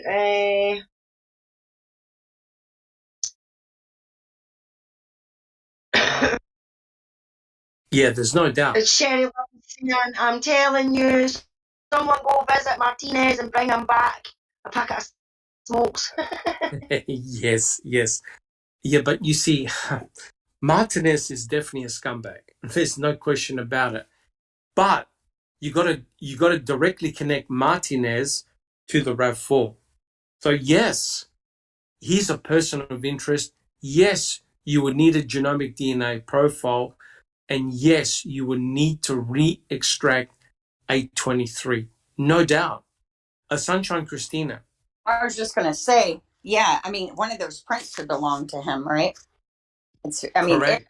if it was indeed him, if you want to work with him being the culprit, yeah. And he showed violence towards women too. Didn't he attack his wife with an axe? Yeah. Yeah. And the kids, I think, went after him. Yeah, he attacked the dog, and he was on the salvage yard on Halloween. There you go. So you put him in the mix. Now, just getting back to the RAV. I can't understand this, guys. As we've alluded to, the RAV4 is the crime scene. It's the most important crime scene because you've got Stephen's DNA and Teresa Horbach's DNA in her vehicle. Now, how come that RAV sat there from 10:30 to whenever at night time? No crime scene detectives went inside that RAV4 to start taking swabs and photographs. And why the bloody hell did Tom Fassbender remove the tarps when it started to downpour? Destroying forensic evidence on that RAV4. Alice. Because he's a half-wit doc. Yeah, that's why. But he's just a half-wit and he's not got a bloody clue. Right. But you've also got to remember that motor was found at 10:20 Correct. in the morning, apparently. And it was sunny, was it not? That's correct. Yes, it was. So, I don't care who you are. If you look inside a motor in broad daylight, you can see inside that car. You can see stuff lying on the flare. You can see stuff lying on the seats. You can see things on the back seat. And if the cover of the boot isn't there, you can see in the back of the boot, but not Pam God or the daughter went on that phone call said, oh my God, we think it's Teresa's car and we think we can see some blood. Correct. They didn't mention any blood. They were extensively questioned, both in Brendan's trial and also Stephen's trial, and none of them said that they saw any blood. Now, it is possible that the blood was there, but because of the lighting conditions, they may not have seen it. That's true. But the detectives also looked inside with torches, and none of them saw any blood at all. Exactly, Doc. Exactly. I don't know what's going on. I could be mistaken. JD in chat says, so the memory card has not been downloaded. Perhaps our killer is on there in a pic. I believe, Jack61, would you like to comment about that memory card? Yeah, it's been downloaded. It's got older photos of, we've got them. I think there's one of a trailer, like a carry-all trailer of some type. We've got the photos. But yes, BW Haggis says, the story that Kratz and the police came up with is a better story than the last 3 Star Wars movies. And that's true. I'm not going to argue with that. That's true. But, all jokes aside, 2 guys are sitting in prison, guys, on a story so bizarre, so unbelievable. They're 2 guys sitting in prison, right? And a killer or killers are free, right? It makes no sense. But that's why I keep going back to the RAV4, the importance of the evidence in the RAV4. We can work out what happened that day, right? If Kathleen Zellner and her experts can examine that RAV4, all the clues are there. And we know that the state's blood spatter expert, Stolke, got it wrong. The blood on the back door was not due to Teresa Horvath being flung in. It was due to Teresa Horvath being attacked. Ken Kratz doesn't like that. Ken Kratz does not believe that. Ken Kratz can't change his narrative because what's in the trial is the truth. They can't change the narrative. Alice, do you have a comment? Andy B in chat says, the presence of A23 makes me question law enforcement doing the planting of the other blood in the RAV and side with KZ, thinking it came from elsewhere and her only option is the Sink and Bobby. Yep, the planter may not have been aware of A23 because it was only by a miracle that I think it was Groffy or Ertel had pointed out that there was a speck of blood on the back door. And then Shariko Hain took a swab of A23. So it wasn't obvious. You had to look for it, right? So if you're doing planting, you don't give it stuff what's outside the RAV. You want to make sure you put Stephen Avery's blood in the RAV, right? And that's the whole object. You put something belonging to Stephen in something belonging to Teresa, boom. Stephen can't explain what his blood is doing inside that RAV, except he has to say it's been planted. Alice, do you have a comment? Our William in chat says, Martinez needs to be looked into. He reminds me of Gregory Allen. We can't let this pass again. 100% agree. 100% agree. You need to test everyone, especially if they've had a violent past, and Martinez definitely qualifies for that. The other person I would be looking into, apart from Martinez, right, is Sean Rudy. Sean Rudy. For sure, I would be looking into him. Because remember, what Sean did to his own wife is almost a copycat of what happened to Teresa Horvath. It is frightening how similar those two cases are. Jack 61. Just as an aside, and this is not about the blood, but it is about the RAV. And this is another clip that was in Tim Tedious' post today, and I actually linked it as well right at the time link.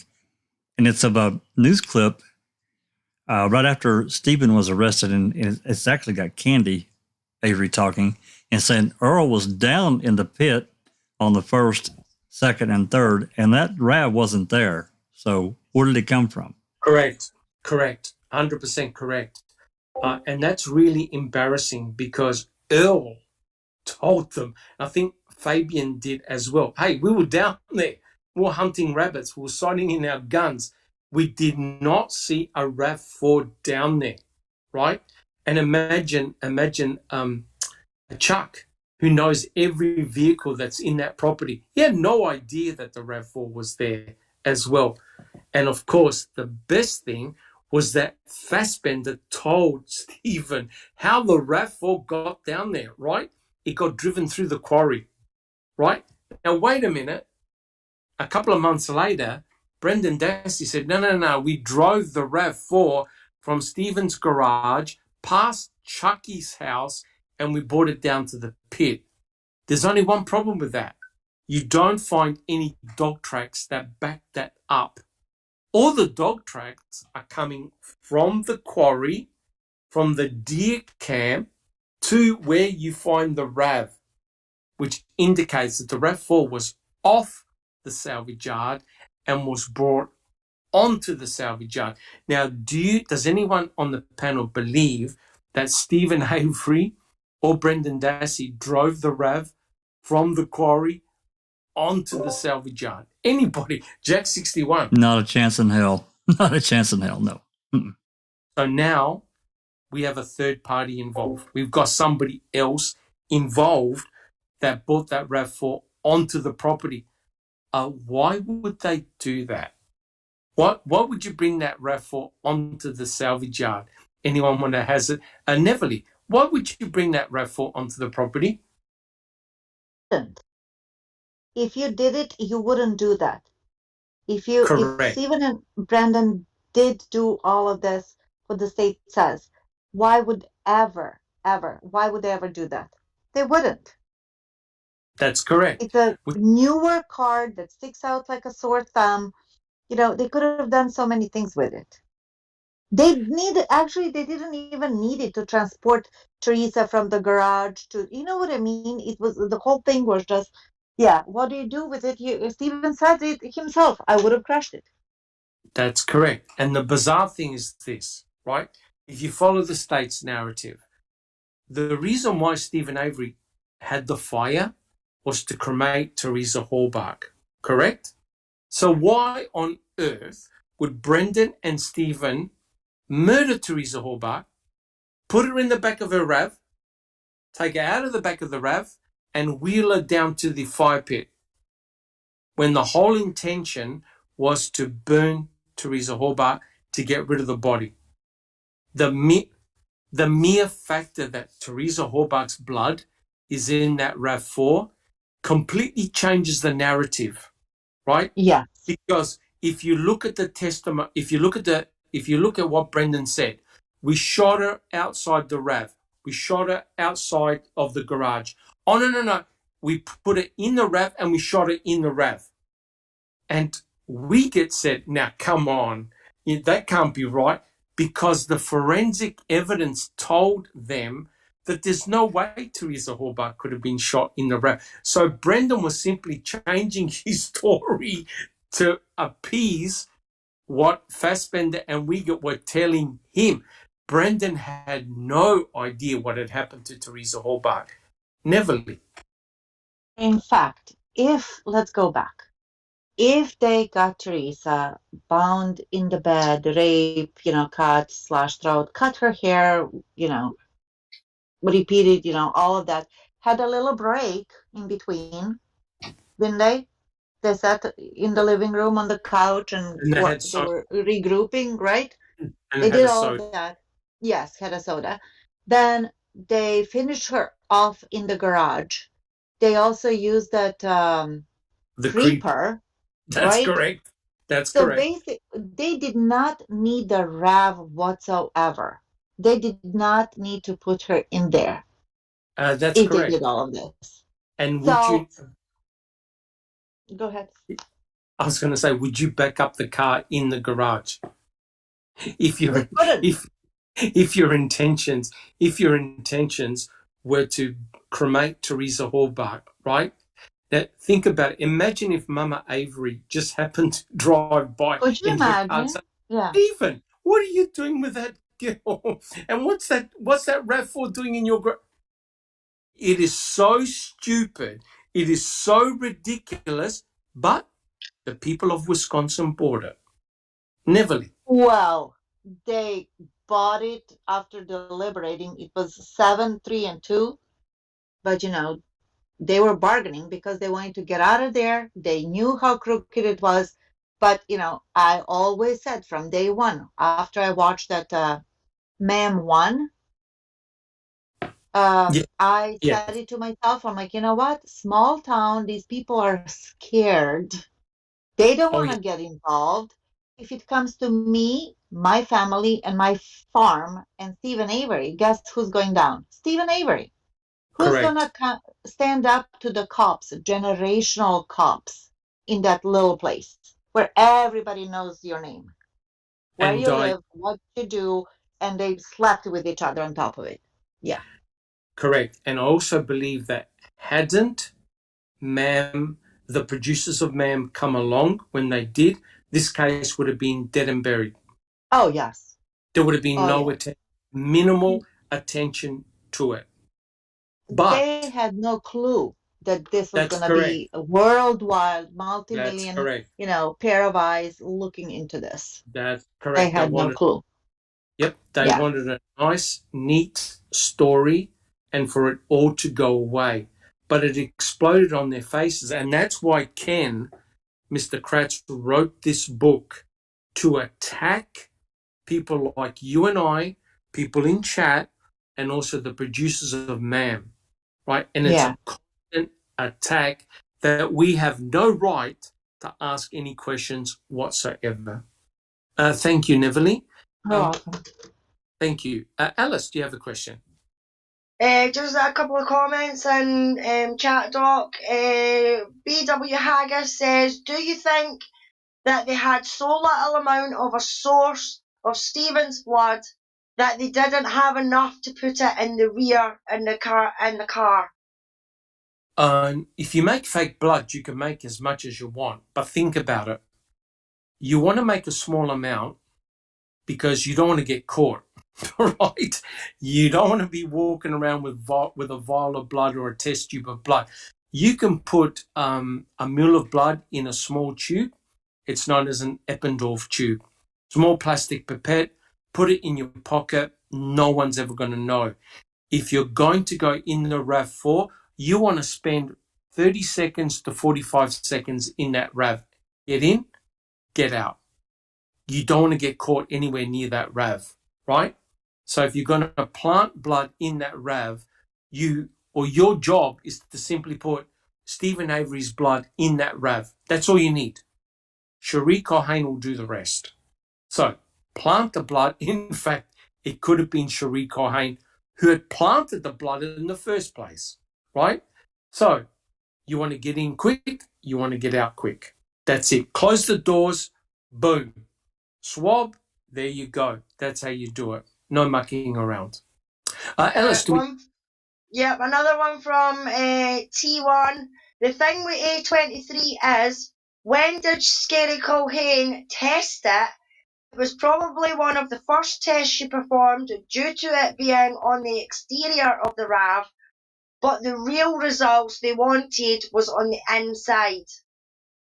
Oh, yeah. Thank you, T1, and thank you for joining the chat. Look, there's no doubt Cherie Cohane tested A23, but she actually didn't present the results until 2 reports later. So she actually hid the fact that she was working on A23. I read the reports. So she extracted the DNA, and then 2 reports later, she goes, due to insufficient genetic information, it was no A23 was not useful. Right, so if you weren't reading those reports carefully, you would not have known about A23. She hit it. So yeah, T1 is correct. She had worked on A23 very, very early on. And quite clearly, her results showed, this isn't Stephen. This is not his genomic DNA profile. And she said in the court, I only got a partial profile. It wasn't useful. I didn't re-extract nothing. So that's it. So her aim was to find Stephen's DNA in the RAV4, Teresa Horbach's DNA in the RAV4, and she stopped. Boom. That's it. Done. Alice. Last one for now from Anthony Hills. He says, can't explain why Hallbacks would accept bones from the quarry either. Oh, yes. And we will talk about the cremains, right? Remember, this chapter here talks about all the forensic evidence, and we will definitely be talking about the cremains in an upcoming episode. Well, look, guys, we've had an incredible discussion. I'm aware of the time. We've only done one question. So I don't want to rush it because there's a lot of good stuff here. Guys, are we happy to continue with our discussion next week? Who's happy? Who's not happy? Absolutely. Yep. Yeah, that's fine, Doc. Yep. Is everybody? Because I think we don't want to rush this because this will be our real final chance to have a look at this forensic evidence from the chapter. And I think I don't want to rush it. There's too much stuff. And don't worry, there's plenty of questions in this chapter. So look, guys. Andy B says no. Don't go? Yeah, but Andy B... Yeah, Andy B says don't go. Andy B never wants us to go. That's the trouble. I don't think we should rush it. I think what we'll do, we'll leave it for next week. So, guys, thank you so much for all your comments. It's been really, really great. No, Cherie goes, Doc ditching us. That's not true. I know Cherie doesn't like pineapple on pizza, but I'm not ditching the podcast because of that. It's just that we can talk for another hour. So, guys, I like to keep it tight, keep it around. We've done about 2 hours. Is that right, Jack 61? Around 2 hours, something like that. We are 2 hours and 12 minutes. 2 hours and 12 minutes. Yeah, I think that's nice. That's nice. Well, look, guys, I'd like to thank everyone for a fantastic series of discussions. And thank you so much if you've just subscribed to the channel. It's great. Please check out all the work that we've done. Like I said, I'm blessed to be a small part of the Foul Play team. We've got very passionate people here, excellent researchers who devote a lot of their time for free, bringing the latest information to everyone. And we do these podcasts on a weekly basis. If you've liked what we've done, guys, please subscribe to our channel. If you've liked the podcast, please leave your DNA on the thumbs up button and turn on the notification bell so you don't miss a podcast. Thank you so much, guys. Don't forget, we also have merchandise now. So if you want to support the team, that money goes to a really good cause. I bought myself a coffee mug and also a T-shirt. We also have YouTube membership as well for a small amount. You can get a crown next to your name, and so you're supporting the team. All that money goes to getting documents for our Foul Play channel. Thank you so much, guys. So as per usual, we'll go down the panel. Tell us how you're coming along and what you've been up to. Alice. Yeah, doing good, Doc. Getting back into doing my videos for Luke. It took me about 3 hours today trying to do a blimmin' video with downloading and undownloading and reinstalling and uninstalling and oh, a nightmare. But I managed to get one done, and I managed to get it out earlier tonight. That's why I was a wee bit late in coming and joining the panel tonight. But yeah, I'm hoping to get back into the videos again. I've got my Agreed Facts Part 2 slides finished. Awesome. So it's just a case of deciding when. I think I might do it Monday night. I think I'm going to try for Monday, and maybe just do a wee quick live on Monday and do part 2 of the Agreed Facts. So Awesome. I hope everybody can join me then. That's the Luke Mitchell case? Yes, it is. Yeah, on the Luke Mitchell case. Yeah, there's been new videos that's been done, and they're still spewing the same rubbish stock that comes with the papers and everything like that, you know. So that was the reason why I started my channel, was to get the facts out there, as much of the facts as I could get out there. So I think it's maybe about time that I start getting back to it. So the wee video was just a wee thing to get me started, and hopefully Monday, it might be Monday, that I'll have a live going on Monday.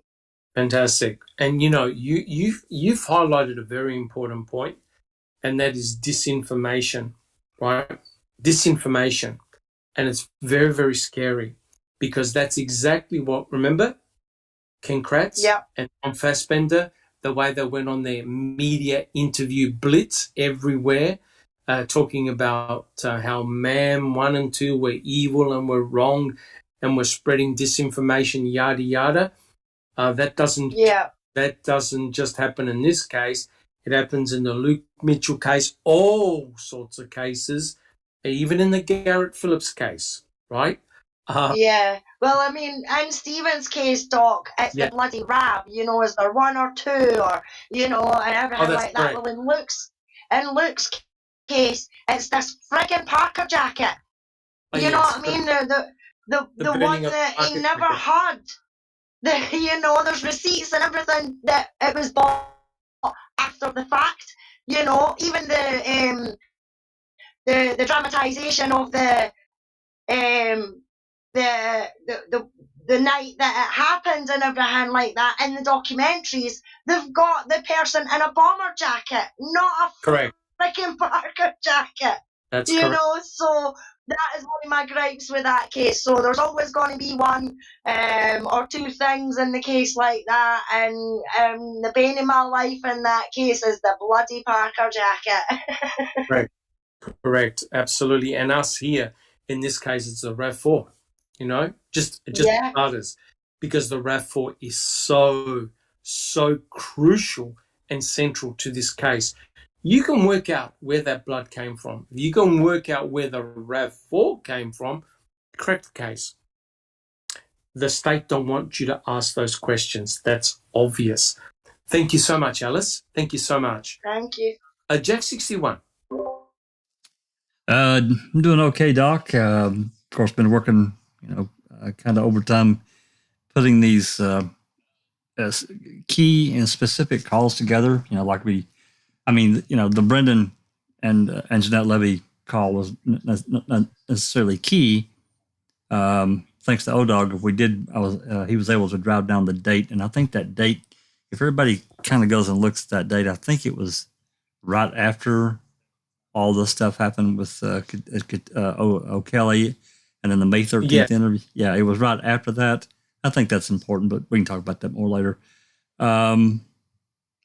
Probably not going to do an open mic tomorrow. I thought about it, but I think that I'm going to probably drive off into some of the actual dispatch calls, not the phone calls. We've covered a lot of those. But I want to go through and see if I can find some dispatch calls that may be interesting. And I'm also going to throw out anyone out there that, if there's phone calls or dispatch calls that you think are relevant, and we can date it and really time it would even be better, but at least date it. Get a message to me. I can put a video together and we can get it in the list. That's really what we're looking for. and this helps from a research standpoint, from a historical standpoint. So, 100% correct. 100% correct. The calls, they tell a story in themselves. they do. And it's important to get that background. But it's a lot of work putting them together. That is for sure. Fantastic. Yeah. Thank you so much, Jack61. Neville, how about yourself? What have you been up to? All is well. I haven't been up to much, actually, because I had a little sickness going on, and I've been working at my actual job, the one that pays the bills. That's So I know, but somebody's gonna do it. So that's what I'm doing currently. But as I said, I'm very glad that I'm back, and who knows what tomorrow brings. Fantastic. Any Netflix shows or other Prime documentaries that you can? I think the last one. Oh, I think the last one you recommended, I spent a couple of weeks deep diving on the I know. Thank you for Garrett that. Phillips. The Garrett Phillips, yeah. But tell me, was that a good one or was that a good one? That was was incredible. It's incredible, right? It blew my mind. It Yes. absolutely blew my mind. Yes. And I'm glad I did it. And we've made, I believe, a good connection with Mani Tafari, who sent a lot of material. And I just can't wait to use it. But we have to wait till the civil suit's over, for sure. Wow. Thank you so much, Dr. Silkman, for doing that. I know that I kind of instigated the whole thing, and you were a champ as always. I sent you a few of the notes, but you did everything on your own. We kind of lost you there for a couple of 3 weeks. Now I know why. Oh, Yes. unfortunately, when I get involved in something, it's all boots in. Yeah, well, you're so good. I disappear for a couple of weeks, and I'm glad I did. I'm glad that I put in the time, energy, and effort. But also fantastic that Jack61 made connection with Mani Tafari. That was crucial. Look, also remember we also spoke with the attorney looking after the Luke Mitchell case. And he was Dr. Sandra Lean. So, we're blessed that people trust us as a group. And I believe that we produce high quality material. We don't know all the answers, but we try and be as open and honest as possible. And of course, guys, don't forget our listeners in chat. If you find something about that RAV4 that you want to bring up, bring it to chat, ask the questions, and we'll try our very best to answer it. Thank you so much, Neville. One more thing, just to go back to what we were talking in the beginning, because I truly believe that foul play brings a solid content, and we are also doing that solidly. It's not like once a month or, once in a while. We are doing it on a weekly basis, and I'm really proud to be a foul play team member. So that's why I think that if we can reach out a bigger, wider audience, it would be great, because the work that we do is highly educational, and I know that there's millions of crime fighters, out there, and I would like just to, kind of connect people with it. So that's why I think that it's important if we could get some help from volunteers to promote our channel, not for the fame or fortunes, but just for the mere fact, that we could connect with other people and fight this together. So if you are willing, or somebody who is willing to put it a few, maybe an hour a week or something like that to promote us on various social platforms, please let me know, send me a DM, and we'll take it from there. Fantastic. And thank you in advance. Thank you so much. Yeah, I mean, look, if we can even get 2,000 subscribers, that'll be awesome. I believe that our body of work that we've done over many years is solid. And the more people that can get to view it, review it, comment, will be fantastic. Thank you so much, Neville. A pair of fresh air, fresh eyes is always welcome. because they 100%. can just bring up something that, sometimes you can't see the forest out of the trees. And I think that our 100%. group, sometimes gets into that.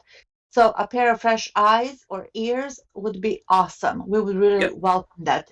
Yeah. Yep. And also people in our supporters in chat, if you've got a burning couple of questions, I'm sure you can come on one of our lives and we can have a discussion. If you've got, love to get Kelly on with her blood material. I know it's a huge amount of work, but you've got a series of questions that you want to ask. I'm sure we could accommodate 10 or 15 minutes on our channel. If you want to come on one of our lives, I'm sure we can do that. But look, guys, thank you so much. I know we've only covered one question, but there are many parts to that question. Clearly, the RAV4 is very, very important. It's frustrating that the state won't give the RAV4 to Kathleen Zellner and her experts. I do believe it's going to disappear. that RAV's going to be gonski because it's likely got vital forensic clues. My closing statement is this. Do not forget, the FBI took the RAV4 apart. The FBI used a laser scanner looking for prints. They never found any. That's pretty bizarre. You kill someone, you drive their vehicle, and you don't leave one set of fingerprints in that vehicle. That's remarkable. Because had the FBI found Stephen Avery and Brendan Dassey fingerprints, it would have been on the front page of every newspaper in Wisconsin, right? They never did. So the RAV4 is a bizarre piece of forensic evidence. Well, look, guys, as always, thank you so much for your support, and we will catch you all next week. Take care. This has been a Foul Play production.